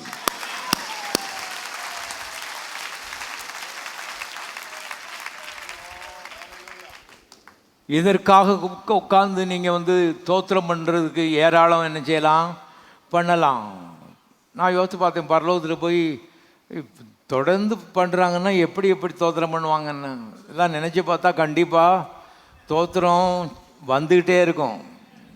செயின் மாதிரி வந்துட்டு இருக்கும் பாருங்கள். அடைக்கப்படாத நீரூற்றாக அருமையால் வந்து கொண்டே இருக்கும். காரணம், அத்தனையும் செய்திருக்கிறார். அத்தனையும் வெறும் ஒரு பிரசங்கத்தினால செய்யலை, கரையும் கொடுத்து கர்த்தர் செய்திருக்கிறார். இது உங்கள் வாழ்க்கையின் அஸ்திபாரமாக இருக்கட்டும். கஷ்டப்படுறமே நினைக்கும் போது இயேசு ரொம்ப கஷ்டப்பட்டு நமக்கு ஒரு சீட்டை பரலோகத்தில் என்ன செய்திருக்கிறாரு, எடுத்து கொடுத்திருக்கிறார். அதை செய்தவர் இதை செய்யாமல் இருப்பது எப்படி? அதுதான் அப்போஸ்தலனாகிய பவுல் கேட்கிறாரு. சொந்த குமாரனும் பாராமல் அவரையே நமக்காக ஒப்பு கொடுத்தவர், அவரோடு கூட மற்ற எல்லாவற்றையும் இலவசமாய், தாராளமாய், ஏராளமாய் அருளாதிருப்பது எப்படி? மறுபடியும் வேலை ஞாபகப்படுத்த வேண்டும் உங்களுக்கு. பொல்லாதவர்களாய் நீங்கள் உங்கள் பிள்ளைகளுக்கு நல்ல இவளை கொடுக்க அறிந்திருக்கும் போது, உனக்கு அறிவு இருக்கும்போது, நல்ல பிதா தமிழத்தில் வேண்டிக் கொள்ளுகிறவர்களுக்கு நன்மையான செய்வது அதிக நிச்சயம் அல்லவா? அதிக நிச்சயம் அல்லவா? எல்லாரும் சொல்லுவோம், அதிக நிச்சயம் அல்லவா? அதிக நிச்சயம் அல்லவா? அதிக நிச்சயம். ஜெபத்துக்கு பதில் வருவது அதிக நிச்சயம் அல்லவா? அந்த வியாதி குணமாவது அதிக நிச்சயம் அல்லவா? அந்த பலவீனம் நீங்குவது அதிக நிச்சயம் அல்லவா? அந்த குழந்தை பிறப்பது அதிக நிச்சயம் அல்லவா? அந்த ப்ரமோஷன் கிடைப்பது அதிக நிச்சயம் அல்லவா? அதிக நிச்சயம் அல்லவா? அதிக நிச்சயம் அல்லவா? தேவனுடைய வார்த்தைகள் அருமையானுடைய அத்தியபரமாய் அமைய வேண்டியது அவசியமாக இருக்குது. இல்லாவிட்ட பிசாசு நம்மளை தட்டிவிடுவாங்க. உட்காந்து கவலைப்பட ஆரம்பிச்சு என்ன, அது செயின் மாதிரி ஒன்று ஒன்று அவன் வச்சுருக்கான் ஏற்கனவே, ஒன்றோட ஒன்று கோத்து விடுறதுக்கு. முடிவு ராத்திரி தூங்க போகும்போது ஐயோ ஃப்ளாட் டயரை பார்த்துருக்கீங்களா? அந்த மாதிரி இருக்கு. இன்னைக்கு இப்படி ஆகி போச்ச. அருமையாலாகவே தான் மனதில் இந்த விதமான எண்ணங்கள் வரும் பொழுது ரத்தத்தை சிந்தி இவ்வளவு கரையும் கொடுத்து ரட்சித்தவர், பரலோகத்தில் ஒரு சீட்டு கொடுத்தவர், பதில் கொடுக்காதிருப்பது எப்படி? அதிக நிச்சயம் அல்லவா? அதிக நிச்சயம் அல்லவா? இவைகளை திருப்பி திருப்பி வாயில் சொல்லும்படி தேவன் எதிர்பார்க்கிறார். உங்கள் வாய் ஒரு நோக்கத்துக்காக கொடுக்கப்பட்டிருக்கிறது. ஏற்கனவே சொல்லிட்டேன், இருதயத்தின் நிறைவினால் வாய் என்ன செய்கிறது? Mouth is very powerful. Words are very, very, very, very powerful because they come out of the spirit of man. பாருங்கள், மனிதனுடைய ஆவிக்குள்ளே இருந்து அது வருகிறபடினாலே ஆவி உலகத்தை தொடுகிறது என்பதை தெரிந்து கொள்ளுங்கள். அதனால்தான் வார்த்தை என்பது ரொம்ப ரொம்ப முக்கியம். சளம் சும்மா கண்டதையும் பேசக்கூடாது. முட்டாள்கள் தான் அருமையான அதிகமாக பேசுவாங்க. சிலந்து ரொம்ப பேசிட்டு ரொம்ப பெரிய ஞானின்னு நினச்சிட்டு இருக்காங்க. கத்துற சுத்த முட்டாள். அருமையான கவனிங்கள். இருதயத்தின் நிறைவினால் வாய் பேசுகிறது. ஆகவே இருதயத்துக்குள்ள பூரா அவங்க வார்த்தையை வச்சு அடைக்கணும். எப்போதும் இவைகளே திருப்பி திருப்பி பேச வேணும் பிரச்சனைன்னு வரும்போது. அதிக நிச்சயம் அல்லவா? இயேசுனார் சொன்னார் யோவான் 15ஆம் அதிகாரத்தில், நீங்கள் என்னிலும் என் வார்த்தையில் உங்களிலும் நிலைத்திருந்தால் நீங்கள் கேட்டுக்கொள்வது எதுவோ அது உங்களுக்கு ஜெபத்திலே என்ன செய்யப்படும். நீங்கள் என்னிலும் என் வார்த்தையில் உங்களிலும் நிலைத்திருந்தால். வார்த்தையில் நிலைத்திருக்குது எப்படி? அதிக நிச்சயம் அல்லவா? இயேசுனார் சொல்லியிருக்காரு, பொய் சொல்ல மாட்டார். ஒரு நேரத்துக்கு 10 நேரம் திருப்பி திருப்பி சொல்ல சொல்ல சொல்ல சொல்ல அருமையால் வந்து பிரச்சனை பெருசாக தெரியாது. அதிக நிச்சயம் அல்லவா பெருசாக என்ன செய்யுது? தெரிய ஆரம்பிக்கிறது. இயேசு பெரியவராயிருக்கிறார். அந்த பிரச்சனை ரொம்ப சின்னதாக தெரிகிறது. இப்போ நீங்கள் கப்பு வாங்கிறதுக்கு ரெடியாக என்ன செய்யிட்டீங்க? ஆயிட்டீங்க. எல்லாரும் கரங்களை தட்டி சோதரிப்போம்.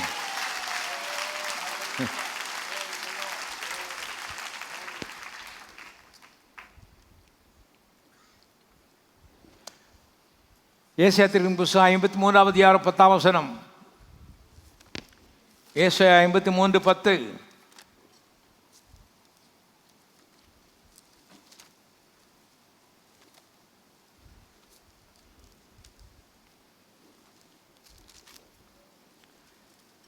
பிதாவாயி தேவனோ, கர்த்தரோன்னு போட்டிருக்கு. பிதாவாயி தேவனோ இயேசுவை நொறுக்க சித்தமாகி அவரை பாடுகளுக்கு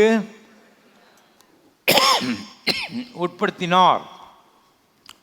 பிதாவாயி தேவனோ ஆங்கிலத்தில் எழுதப்பட்டிருக்கிறது, இயேசுவை வியாதியினாலே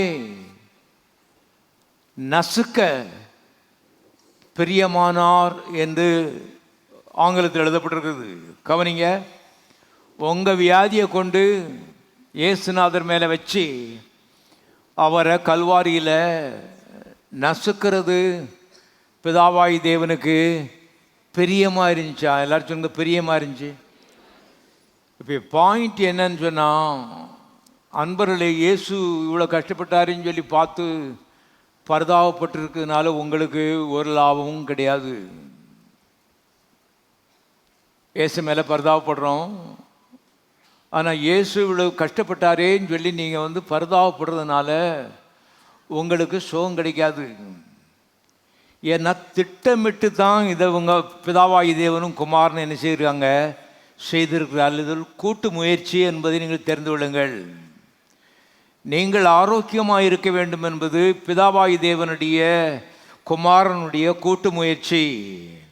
ரெண்டு பேரும் நித்தியத்திலிருந்தே தீர்மானித்து விட்டார்கள், உன்னை நல்லா ஆரோக்கியமாக வைக்கணும், நீ ஆரோக்கியமாக இருக்கணும்னா அந்த வியாதியை கொண்டு இயேசுவை என்ன செய்யணும், நசுக்க வேண்டும். இயேசுவை நசுக்குனா தான் நீ அதிலிருந்து என்ன செய்யலாம், தப்பலாம். ஆகவே ஏசாயா 53:4 சொல்லுகிறது, மெய்யாகவே இயேசு நம்முடைய வியாதிகளை மனமோந்து விரும்பி திட்டமிட்டு தம்மேலே ஏற்றுக்கொண்டு சுமந்தார். இது தற்செயலாக நடந்தது கிடையாது. இது பல 100 ஆண்டுகளாக 1000 ஆண்டுகளாக குமாரனாய் இயேசு திட்டமிட்டு இந்த வியாதியை சந்திக்கிறதுக்கு ரெடியாகி அதனால் பாதிக்கப்படுறதுக்கு அதனால் என்னென்ன விளைவுகள்லாம் ஏற்படுமோ அது எல்லாவற்றையும் சந்திக்கிறதுக்கு எல்லாவற்றையும் திட்டமிட்டு மனதை ஆயத்தப்படுத்தி கொண்டு தான் சிலுவை ஏறினார் என்பதை நீங்கள் அறிந்து கொள்ள வேண்டும். இந்த அறிவு உங்களுக்கு வர ஆரம்பிக்கும் போது வியாதி சுகமாக ஆரம்பிக்கிறது. இயேசு இவ்வளோ கஷ்டப்படுத்திட்டோமே நாம், இல்லை, அவர் கஷ்டப்படுறதுக்குன்னே திட்டம் போட்டு தான் இந்த உலகத்துக்கு நினைச்சதாரு வந்தார். ஒன்னே நல்லா வைக்கணுங்கிற ஒரு நோக்கம் அவருக்கு இருந்தபடினாலே அவர் கஷ்டப்பட்டால் ஒழிய நீ நல்லா இருக்க முடியாது. என்றால் திருடனாகிய பிசாசு திருடன் அழிக்கவும் கொல்லவும் வருகிறானே அன்றி வேறே ஒன்றுக்கும் வரான் விடமாட்டான். ஒன்று அவர் சாவணும் அல்லது நீ சாவணும், ரெண்டில் ஒன்று தான். பாவத்தினுடைய விளைவு என்பது மகா கொடூரமானது. ஆகவே கர்த்தர் சொன்னா, நீ சாகாது, நீ உயிரோடு இரு, நான் சாகுறேன். ஆகவே அருமையானவர்களே, திட்டம் போட்டு மனதை திடமாக்கி கொண்டு இந்த வியாதியை சந்திக்கிற நோக்கத்தோடு தான் இந்த பூலோகத்திலே அவர் பிறந்தார் என்பதை நீங்கள் தெரிந்து கொள்ளுங்கள். அதனால தான் அந்த பூலோகத்தில் பிறக்கும்போது தேவதூதர்கள் சொன்னாங்க, இதோ எல்லா ஜனத்துக்கும் மிகுந்த சந்தோஷத்தை உண்டாக்கும் நற்செய்தியை உங்களுக்கு அறிவிக்கிறேன். இன்று உங்களுக்காக தாவீதின் ஊரிலே ஒரு ரட்சகர் என்ன செய்திருக்கிறார், பிறந்திருக்கிறார். ரட்சகர்னு சொன்னால் ஒரு ஆளை ஒன்றுலேருந்து காப்பாற்றி விடுறது. இது காப்பாற்றி விடுறது இல்லை. இந்த கதையில் என்னென்னு கேட்டிங்கன்னா, இவங்க அந்த பாதிப்புக்கு தங்களை ஒப்பு கொடுத்துட்டு அவனை காப்பாற்றி விடுறது. சவுத் கொரியாவில் நடந்த சம்பவத்தை பற்றி யாங்கிச்சோ சொல்கிறாரு. அவங்க தேசத்தில் ஜப்பானியர் 2ஆம் உலக மகாயுத்தத்தோடு பயங்கரமான பாதிப்புகளை ஏற்படுத்திட்டாங்களாம். அதனால் பஞ்சம், கொடிய பஞ்சம். அந்த யுத்தம் முடிந்து கொஞ்ச நாளில் பார்த்தீங்கன்னு சொன்னால் தேசம் வறட்சினாலே பஞ்சத்தினாலே பாதிக்கப்பட்டது. அரசாங்கத்திலேருந்து நிலக்கரிய ட்ரெயினில் ஏற்றிட்டு போவாங்களாம்.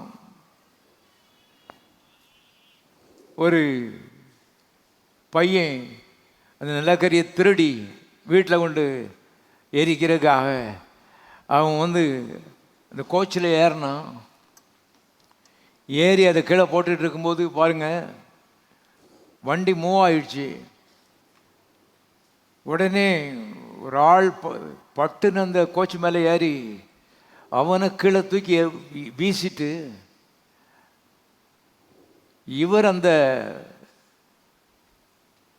கோச்சினுடைய வீலுக்குள்ளே கீழே விழுந்துட்டார். இது யாராக இருக்க முடியும் நீங்கள் யோசித்து பாருங்கள். அவனுடைய சொந்த தவப்பேன். இவனை காப்பாற்றி விடுறதுக்காக அவன் உள்ளே ஏறி இவனை வெளியே தள்ளி விடுற அந்த முயற்சியில் அவன் வீலுக்குள்ளே விழுந்துட்டான். கர்த்தர் அருமையான உள்ளே இங்கே ஒரு மனிதனை காப்பாற்றுவதற்காக அவனுடைய தவப்பையன் இந்த வீலுக்குள்ளே விழுந்தான். இந்த சர்வலோகத்தையும் காப்பாற்றுவதற்காக ஒரு ஆள் சிலுவையிலே மரித்தார்.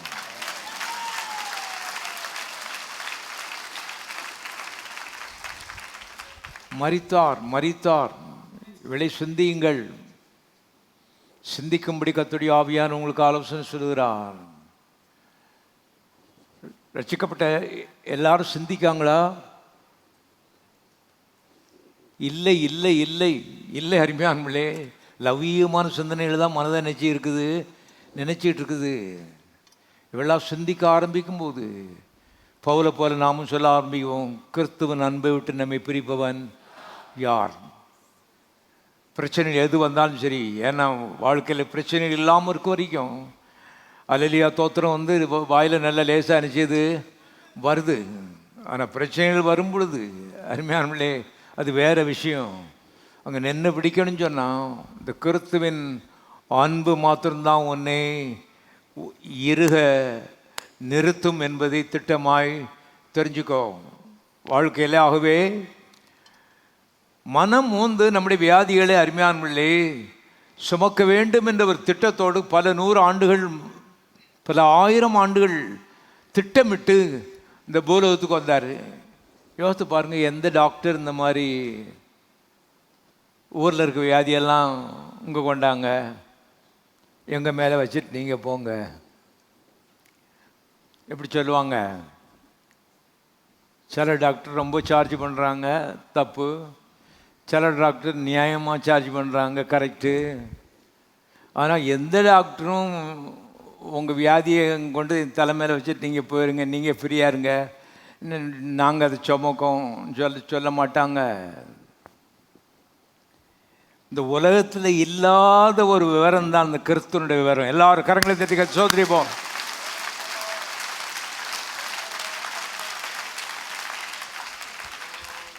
அதுதான் நற்செய்தின்னு சொன்னான். Too good to be true. உண்மைதானா இது? இவங்க சொல்கிறது உண்மைதானா இது? அதுதான் அர்த்தமா நற்செய்திங்கிறதுக்கு. அதைத்தான் இயேசுநாதர் சொன்னார், நீங்கள் உலகமெங்கும் புறப்பட்டு போய் சகல ஜாதிகளுக்கும் நற்செய்தியை என்ன செய்யுங்கள், அறிவிங்கள். இப்படி ஒரு ஆள் தான் இந்த இயேசு. அதனால் தான் பாருங்கள், அவரை பார்த்து பயப்பட வேண்டிய அவசியம் இல்லை. உயிர் தெழுந்ததுக்கப்புறம் இந்த பூலோகத்தில் வந்தார். சீமோன் பேதுரு இருக்கானே, அவன்கிட்ட கேட்டார், யோனாமன் குமாரனாய் சீமோனே, நீ என்னிடத்தில் அன்பாயிருக்கிறாயா? நம்ம கடவுளை பாருங்க, ஒரே கேள்வி. காலம்பு 2 மணிக்கு எழும்புனியா? இந்த வாரம் செவ்வாய்க்கிழமை உபாசம் இல்லையே நீ? இப்படி கேட்கல. இன்னைக்கு பெந்த கொத்தக்காரனா இப்படி கேட்டுக்கிட்டு இருப்பான். இதுதான் பெருசுன்னு நினச்சிக்கிட்டு இருக்காங்க. 40 வருஷம் ஆகியும் எந்த வாழ்க்கையில் ஒரு அங்கலம் முன்னேற்றம் கிடையாது, ஒரு அறிவும் கிடையாது, ஞான அறிவும் கிடையாது. கவனிங்க, எல்லாம் ஜபம், வெள்ளி உபவாசம், 2 மணி ஜபம், 3 மணி ஜபம், சங்கிலி ஜபம், உபவாச ஜபம், எல்லா ஜபமும் போட்டு கடைசி ஃபைனல் ரிசல்ட் என்ன கேட்டால் 0, பிக் 0. எல்லாரும் சொல்லுவோம் இயேசு.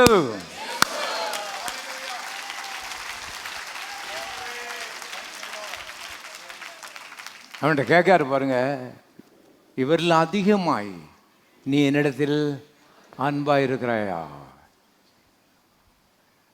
இந்த காலவெளியில் கர்த்தருடைய ஆவியானவர் கேட்காரு, இவர் எல்லாரும் அதிகமாய் என்னிடத்தில் அன்பாக இருக்கிறாயா?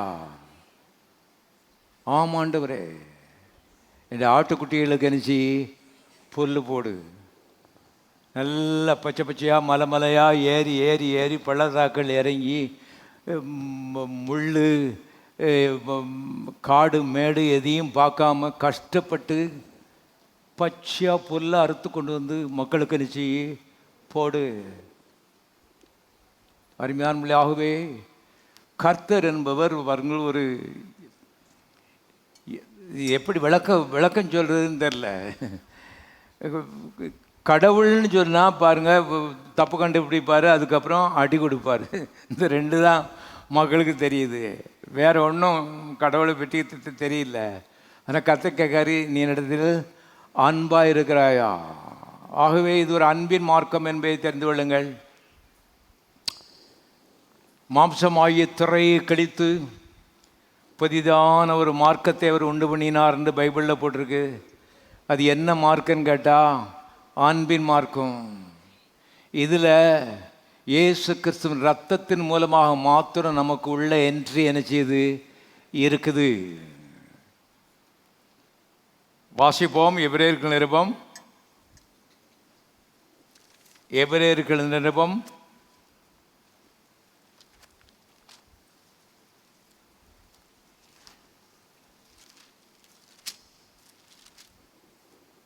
12வது அதிகாரம்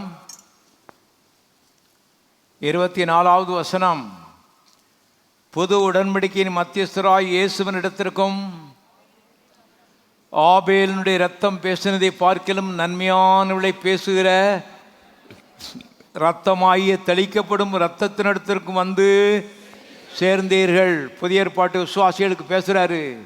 அதுக்கு முன்னால் பேசும்போது 21ஆம் வசனத்தில் சொல்கிறாரு, மோசேயும் நான் மிகவும் பயந்து நடுங்குகிறேன் என்று சொல்லத்தக்கதாக அந்த காட்சி அவ்வளவு பயங்கரமாயிருந்தது. 20ஆம் வசனம் கவனிங்க. ஏனெனில் ஒரு மிருகமாயிலும் மலையை தொட்டால் அது கல்லறி உண்டு அல்லது அம்பினால் எய்யுண்டு சாக வேண்டும் என்று சொல்லப்பட்ட கட்டளையை சகிக்க மாட்டாதிருந்தார்கள். பழைய ஏற்பாடு வேற, புதிய ஏற்பாடு வேற. ஆதியாகமம் 1ஆம் அதிகாரம் 1ஆம் வசனத்திலிருந்து வெளிப்படுத்தின விசேஷம் கடைசி அதிகாரம் கடைசி வசனம் வரைக்கும் எல்லாம் தேவனுடைய வார்த்தை என்று நாம் நம்புகிறோம். ஆனால் வேதம் ரெண்டாக பிரிக்கப்பட்டிருக்கிறது. பழைய ஏற்பாடு வேற, புதிய ஏற்பாடு வேற. நாம் புதிய ஏற்பாட்டில் ஜீவிக்கிறோம், பழைய ஏற்பாட்டில் ஜீவிக்க இல்லை. பழைய ஏற்பாட்டில் ஜீவிச்சா இந்த காலம் வேளையில் ஆயிரக்கணக்கான ஆட்டுக்குட்டியை கையில் பிடிச்சிட்டு என்ன செய்யிருக்கணும், வந்திருக்கணும். இல்லைன்னா ஜெபம் பண்ண வரவே முடியாது. அருமையால் கவனிங்கள். தேவ ஆட்டுக்குட்டியாக இயேசு கிறிஸ்து 2000 ஆண்டுக்கு முன்பாக வந்தபடினாலே இன்றைக்கி அவரை பிடிச்சிட்டு வந்திருக்கிறோம். ஆட்டுக்குட்டியை பிடிச்சிட்டு வரல. ஆட்டுக்குட்டியை இத்தனை பேரை பிடிச்சிட்டு வந்தால் ஆட்டுக்குட்டி இருக்குன்னே நம்ம வெளியே போக வேண்டியது. ஒரே சாணி நாத்தம். கர்த்தர் இது எல்லாத்திலிருந்து நம்மளை விடுதலையாகி விட்டார்.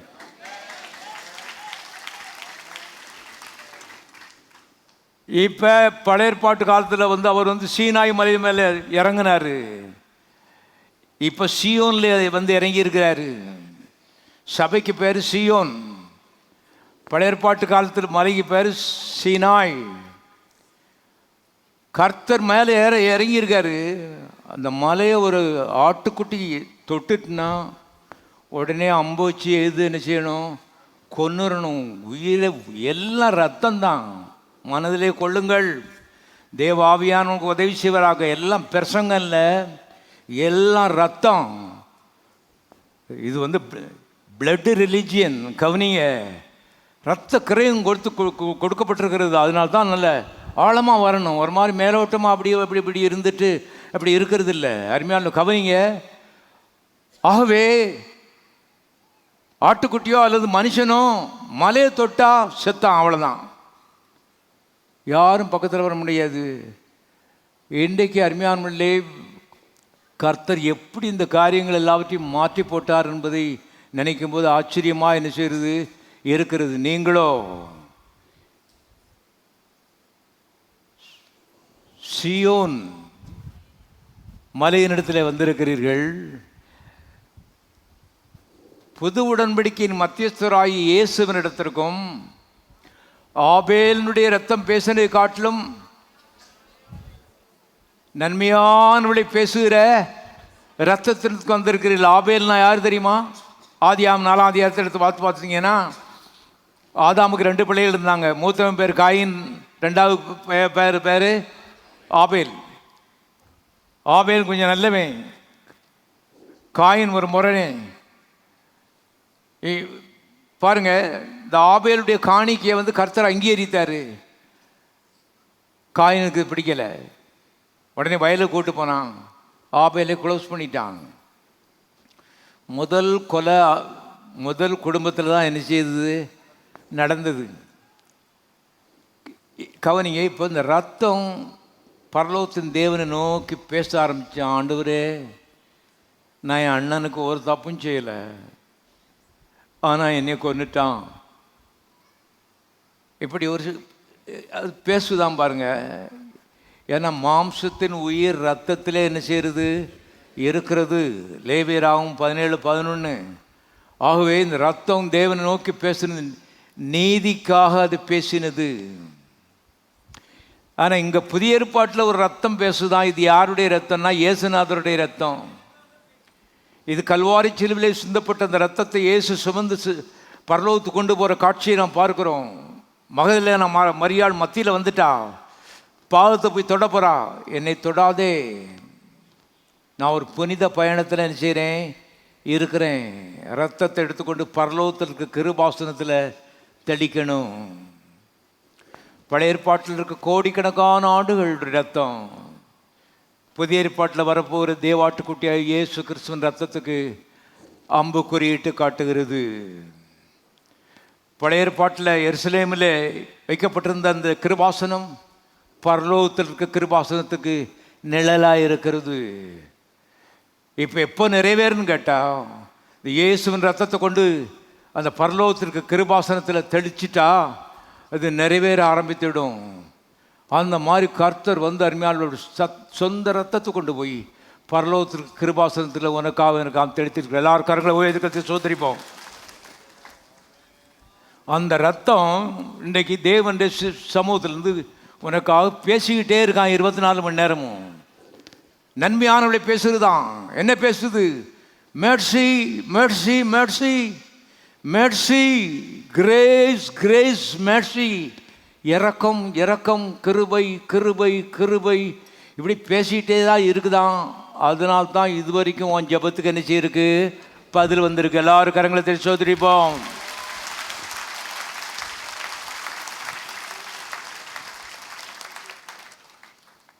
இதனால்தான் நம்ம ஜபத்தை குறித்து நம்ம மேலும் பாராட்டுறது இல்லை. இத்தனை மணிக்கு கிளம்பி ஜெபம் பண்ணி அத்தனை மணிக்கு மணிக்கணக்கெல்லாம் ஒன்றும் பரலோகத்தில் கிடையவே கிடையாது. பரலோகத்தில் கிளாக்கே கிடையாது. தெரியுமா உங்களுக்கு? மனுஷனுக்காக தான் கர்த்தர் கிளாக்கு கொடுத்துருக்காரு. பரலோகத்தில் கிளாக்கே கிடையாது. அருமையானே ஆகவே இங்கே பரலோகத்தில் ஒன்று இருக்குது, mercy mercy mercy mercy mercy, இரக்கம் காண்பியும் இரக்கம் காண்பியும். அந்த இயேசுவின் ரத்தத்தை நம்பி ஜபிக்க வருகிறீர்களா? கேள்வி எல்லாருக்கும். இல்லைனா நீ திருந்தணும், மாற்று சிந்திக்க வேண்டும். உன் ஜபத்துக்கு இது வரைக்கும் பதில் வராது. காரணம், முக்கியமான காரணம் இதுதான். என் கோரிக்கை நியாயமான கோரிக்கை. கோரிக்கைகள்லாம் இங்கே ஒன்றும் கிடையாது. ஒரு கோரிக்கை தான் உண்டு, அவருடைய பேர் இயேசு. எல்லாரும் கரங்களை தட்டி சோதரிப்போம்.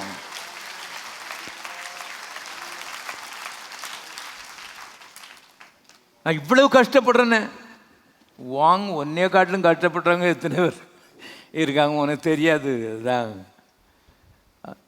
பரலோகம் இயேசுவனுடைய கஷ்டத்திற்கு முதலிடத்தை என்ன செய்கிறது, தருகிறது. வாலிப ரத்தம் பேசிக்கொண்டே இருக்கிறது. ஒன்று தான் பேசுது, இரக்கம் இரக்கம் இரக்கம் இரக்கம். இந்த சத்தத்தின் நிமித்தமாக பரலோகம் அருமைத்து எங்கன்னா பிதாவாய் தேவனுடைய பக்கத்தில் உட்கார்ந்துட்டு பேசிகிட்டே இருக்குது பாருங்க. அங்கே வரைக்கும் போயிட்டார்கள். தெரிஞ்சு எங்கெங்கெல்லாம் ரீச் பண்ணணும் அங்கங்கெல்லாம் போய் மனுஷனுக்காக உதவி செய்கிறது தான் அந்த இயேசு. எல்லாரும் கரங்களை தெரிவிக்க சோதரிப்போம்.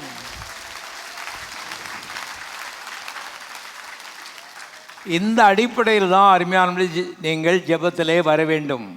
இதான் அன்னைக்கு பிரசங்கம். ஜெபத்துக்கு ஏன் பதில் வரல? என் கோரிக்கை நியாயமான கோரிக்கை இல்லையா? உங்கள் கோரிக்கைகள் பிரச்சனையெல்லாம் இல்லை, நீங்கள் யாருங்கிறது ரொம்ப முக்கியம் கிடையாது.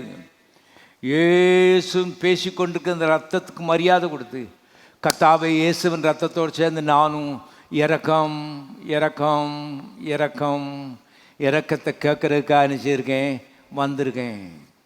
சாங்ஷன்டு போ, சாங்ஷன்டு. அருமையால் எப்போது இயேசுவின் ரத்தத்தோடு சேர்ந்து பேசுங்க. கடைசியாக எபேசியர் இல்லை, எபிரேயர் 4ஆம் அதிகாரம் 16ஆம் வசனம். எபிரேயர் 4ஆவது அதிகாரம் 16ஆம் வசனம். இங்கே அப்போஸ்தலனாகிய பவுல் அருமையாய் சொல்லியிருக்காரு பாருங்க. ஆதலால் நாம் இரக்கத்தை பெறவும், என்னத்தை பெறவும்? இந்த காலை வேளையிலே உங்களுக்கு என்ன தேவை? எல்லாம் சொல்லுங்க, சத்தமாக சொல்லுங்க. தேவ இரக்கம். தேவனுடைய கண்களில் இரக்கம் உனக்கு கிடைக்கணும். அதுதான் இன்னைக்கு தேவை. பாஸ்டர் கார் சின்ன காராக இருக்கு, பெருசாக இருந்தால் நல்லா இருக்கும் பாஸ்டர். இறக்கம் வந்துட்டுனா நல்ல பெருசாக கோயில் மாதிரி பெருசு.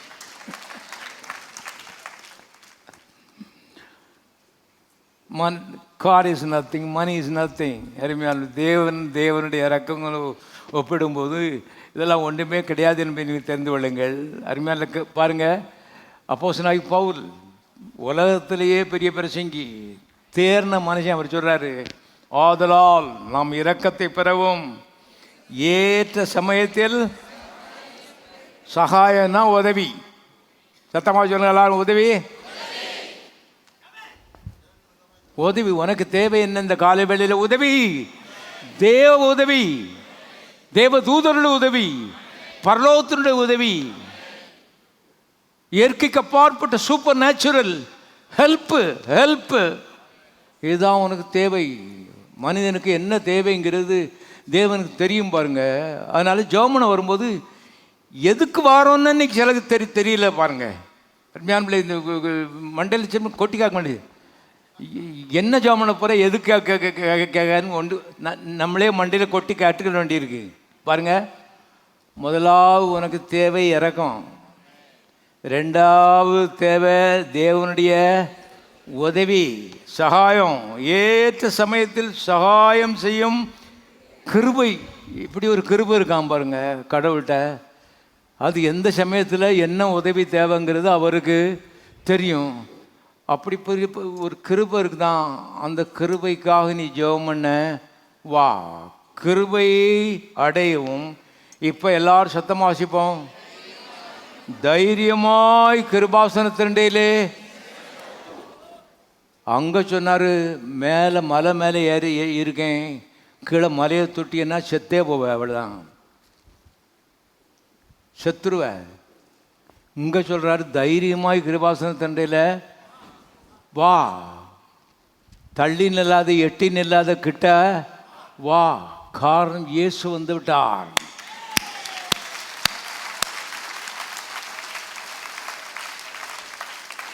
ரத்தம் சிந்தி விட்டார். அவருடைய ரத்தம் சத்தம் கொடுத்துக்கிட்டே இருக்கு, காதில் அது விழுந்துக்கிட்டே இருக்கு. உனக்காக இறக்கம் செய்யணும்னு திட்டம் போட்டுட்டேன். ஒன்றையே வச்சு இல்லை, இந்த ரத்தத்தை வச்சு நான் வந்து பதில் கொடுக்க போகிறேன். இதுதான் அருமையான பிதாவானவர் மனுஷன்கிட்ட பேசுகிறது பாருங்க. வந்திருக்க உன் கோரிக்கை ரொம்ப முக்கியம். நீ நினைக்க உன் கோரிக்கை இல்லை, இயேசுவின் ரத்தம் தான் எனக்கு முக்கியம். அது சொல்லுது இறக்கம் செய்யும். தப்பு செய்திருக்கிறான், போனால் போட்டும், அடி என் மேலே விழுந்திருக்கு. அதனால் நான் இறக்கம் செய்ய போகிறேன். ரெண்டாவது உதவி செய்ய போகிறேன். தைரியமாய் கிருபாசனத்தண்டையில் என்ன செய்ய கிடவோம், கட்டி சேர கிடவோம். இந்த தைரியம் எதனால் வருது பாருங்க, வாசிக்கலாம். எபிரேயர் நிருபம் 10ஆம் அதிகாரம், எபிரேயர் 10ஆம் அதிகாரம்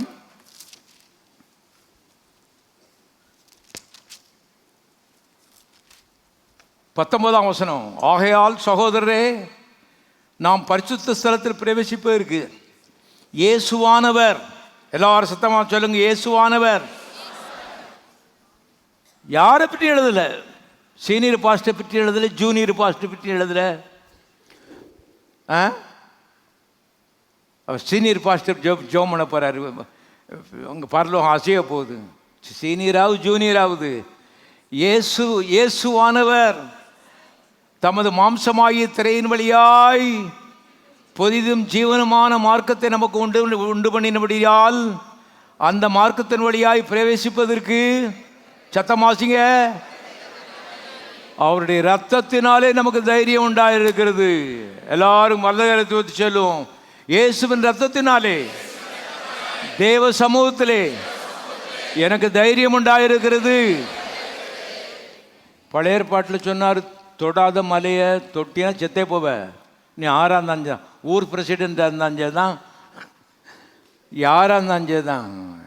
என்னை இப்படி கேட்டு பாருங்க, யார்ட்டையும் கேட்க வேண்டியது, செத்தா அவ்வளோதான். காலமே மாறி போய் விட்டது. எல்லாம் இயேசு ஒருத்தர் அவர் மரித்தார், இன்னைக்கு நம்ம சிரிக்கும்.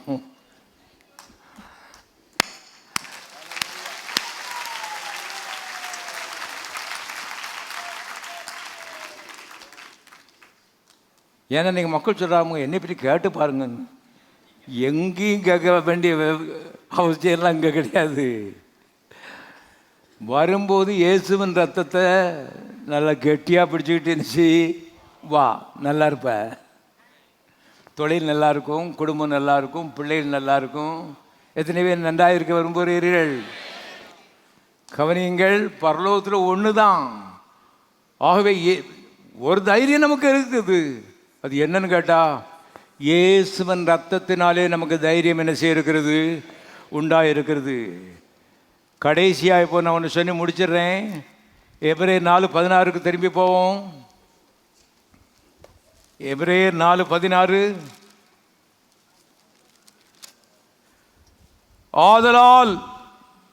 ஆதலால்னு எங்கேயா ஆரம்பிக்குமா? ஆதலால்னு இருந்துச்சுன்னா முந்தின வசனத்தோடு தொடர்பு இருக்குன்னு அர்த்தம். இப்போ முந்தின வசனத்தை வாசிக்கேன். நம்முடைய பலவீனங்களை குறித்து பரிதபிக்க கூடாத பிரதான ஆசாரியர் நமக்கு இராமல் எல்லா விதத்திலும் நம்மை போல் சோதிக்கப்பட்டோம் பாவமில்லாதவராயிருக்கிற பிரதான ஆசாரியரே நமக்கு இருக்கிறார். ஆதலால் ஒருத்தரை பற்றி தான் எழுதியிருக்கு, 10 பேரை பற்றி எழுதலை. குழப்பமே கிடையாது. அதனால் ஒரு அம்மா சொன்னாங்க, எனக்கு ஜப சப்போர்ட்டு ஒரு 10 பேர் இருந்தால் நான் சாதிச்சிடும் அப்படின்னாங்க. 10 பேர் 20 பேர்லாம் இல்லை, ஒரு ஆள் போதும். அவர் பேர் இயேசு.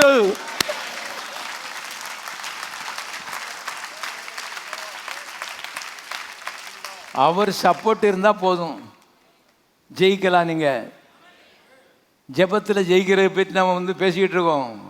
ஆதலால் என்னன்னு கேட்டால், அடிக்கப்பட்ட ஆட்டுக்குட்டி 5 காயங்களோட வலது பாசத்தில் உட்கார்ந்துருக்காரு. அவங்க உட்கார்ந்து உனக்காக பரிந்து பேசி கொண்டிருக்கிறார். உதவி செய்யும், உதவி செய்யும். ரொம்ப கட்டிக்காரன் இல்லை, என் நிமித்தம் உதவி செய்யும். தப்பு செய்திருக்கான், என் நிமித்தம் உதவி செய்யும். அருமையானவர்களே, ஆகவே தான் பரிந்து பேசுகிற ஜெபம். 5 காயங்களை அடிக்கப்பட்ட ஆட்டுக்குட்டி அதை காமிச்சு 24 மணி நேரம் உங்களுக்காக ஜெபித்து கொண்டு இருக்கிறார். இது மனதில் இருக்கட்டும், இது உங்களுடைய பெருமையாக இருக்கட்டும். இதுதான் இந்த பெருமை என்று நினைங்கள். தேவன் சொல்வார், உன்னைய பார்த்தா எனக்கு பெருமையாக இருக்குது. ஜெபத்துக்கு பதில் வர்றதுக்கு வழியை நம்ம பார்த்து கொண்டு இருக்கிறோம். இதனால் தான் இயேசுனார் சொன்னார், நானே வழியும் சத்தியமும் ஜீவனுமாயிருக்கிறேன். நானே வழியும். எதுக்கு வழி? என்னை அல்லாமல் ஒருவனும் பிதாவினிடத்தில் என்ன செய்யான்? வரான். ஜெபத்தில் வரும் பொழுது இயேசுவின் ரத்தம், இயேசுவின் காயங்கள், அவர் கொடுத்த கிரயம், அவருடைய பாடுகள், என் தேவனே என் தேவனே ஏனே கைவிட்டீர், இது உன் காதில் ஒலிக்கணும். இதோடு தான் நீ வரணும். இதுமா வருவாயானால் ஜெபங்களுக்கு நல்ல பதில் நிச்சயம் கிடைக்கும். ஆகவே தான் வியாதியாக இருக்கிறவர்கள் உங்களுடைய வியாதியை பெருசுப்படுத்தாதீங்க. உங்களுடைய வியாதி இயேசு ஏற்கனவே தாமேல நினைச்சிட்டாரு.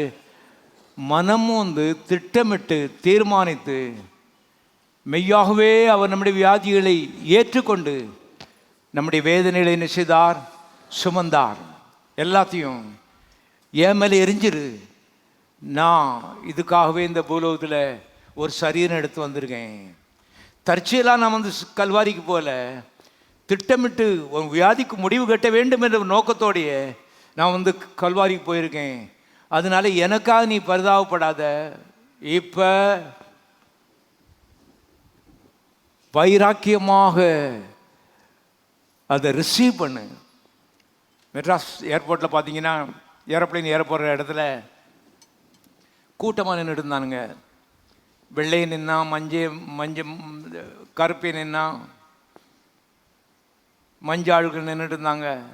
பாருங்கள், பல்வேறு தரப்பட்ட ஆட்கள் கூட்டமாக நின்று இருந்தாங்க. என்னமா கூட்டமாக நிற்கிறாருன்னு போனால் அங்கே செல்ஃபோன் சார்ஜர் இருக்குது சோரில். எல்லாவனும் அவன் ஃபோனை கொண்டு உள்ள சோர்விட்டு எல்லாம் காத்துட்டு இருக்கான். பாருங்கள், தைரியமா, யாருக்கும் யாரை பற்றியும் பயம் கிடையாது. அருமையான இன்றைக்கு சுகத்தை பெறணும்னா அதே போல் கத்தட்டு தைரியமாக என்ன செய்யலாம், ட்ரா பண்ணலாம்.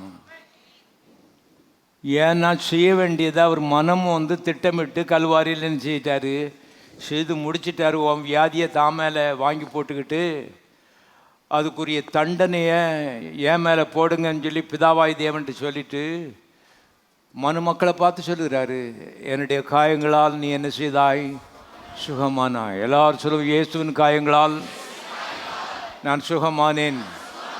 மறுபடியும் சொல்லுவோம், இயேசுவின் காயங்களால் நான் சுகமானேன். எல்லாரும் கரங்களை தட்டி கத்து சுத்து சோதரிப்போம்.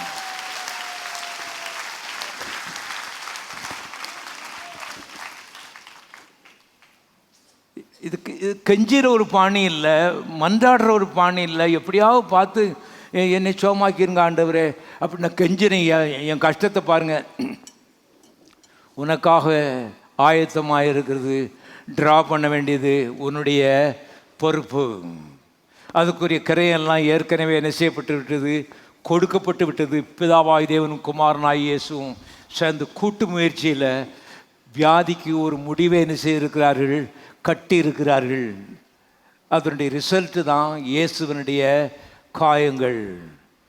இயேசுடைய காயங்கிறது அது உன்னுடைய லாபத்திற்காக 2 பேரும் சேர்ந்து சம்பாதிச்ச ஒன்று. அதுக்குள்ளே சொருகுனா சுகத்தை ட்ரா பண்ணலாம், ஃப்ரீ, இலவசமாய்.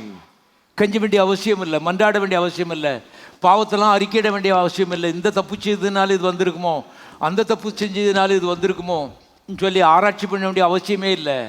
பாருங்கள், அவங்க கொண்டு உள்ள சார்ஜருக்குள்ளே சொருகிறான். கொஞ்ச நேரத்தில் செல்ஃபோனை எடுத்துகிட்டு ஜாலியாக ஓடிடுறான். எங்கே இருந்தப்பா வந்தான்னு கேட்டால் அவன் எத்தியோப்பியாவிலேருந்து வந்து சொல்கிறான். கண்ணங்கரேன்னு இருக்கான், ரொம்ப கருப்பாக இருக்க, சொருகாத உள்ள.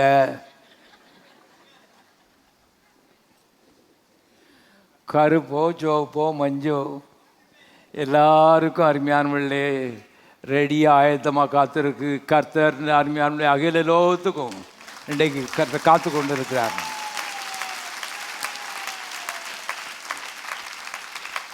பூமியில் எல்லை எங்கும் உள்ளவர்களே என்னை நோக்கி பாருங்கள், அப்பொழுது ரட்சிக்கப்படுவீர்கள், காப்பாற்றப்படுவீர்கள், சுகமாவீர்கள், விடுதலையாவீர்கள். இந்த கண்ணீரிலிருந்து ஒரு விடுதலை ஏற்படும். விடுதலை ஆவீர்கள். பூமியின் எல்லை எங்கு உள்ளவர்களே என்னை நோக்கி பாருங்கள், உங்களுக்காக சுகம் காத்திருக்கிறது, பாவ மன்னிப்பு காத்திருக்கிறது, விடுதலை காத்திருக்கிறது. எல்லா தேசம் எழுந்திருப்போம். பரலோக பிதாவை நாம் துதிக்கிறோம், நோக்கி பார்க்கிறோம். கர்த்தாவே, இயேசுவின் நாமத்தினாலே விடுதலை எடுத்துக்கொள்கிறோம். பிசாசானவனுடைய இயேசுவின் நாமத்தினால தலையில மிதிக்கிறோம். சர்ப்பங் தெல்லி மிதியுங்கள் சொன்னீங்க கர்த்தாவே. எல்லா வியாதியிலும் இயேசுவின் நாமத்தினால மிதிக்கிறோம், துரத்துகிறோம், சோத்தை எடுத்துக்கொள்கிறோம். கர்த்தாவே, நீப்பட்ட எல்லா பாடுகளுக்காக உமக்கு நன்றி தெரிவிக்கிறோம். உள்ளத்தின் ஆழத்திலிருந்து கர்த்தாவே உம்மை ஸ்தோத்தரிக்கிறோம். தகப்பனே, கொடுத்த கிரயத்துக்காக ஸ்தோத்திரம். அதுக்குரிய பலாபலன் கர்த்தாவே மக்கள் பெற்றுக்கொள்கிறார்கள், அதற்காக உமக்கு நன்றி. இயேசுவின் நாமத்தினாலே மக்களை ஆசீர்வதிக்கிறோம். ஆரோக்கியம், ஐஸ்வர்யம், கர்த்தாவே உயர்வு வாழ்க்கையின் பங்காக மாறுவதாக இயேசுவின் நாமத்தினாலே தகப்பனே விதமாய் செய்ததற்காக உமக்கு நன்றி. இயேசுவின் நாமத்தில் பிதாவே.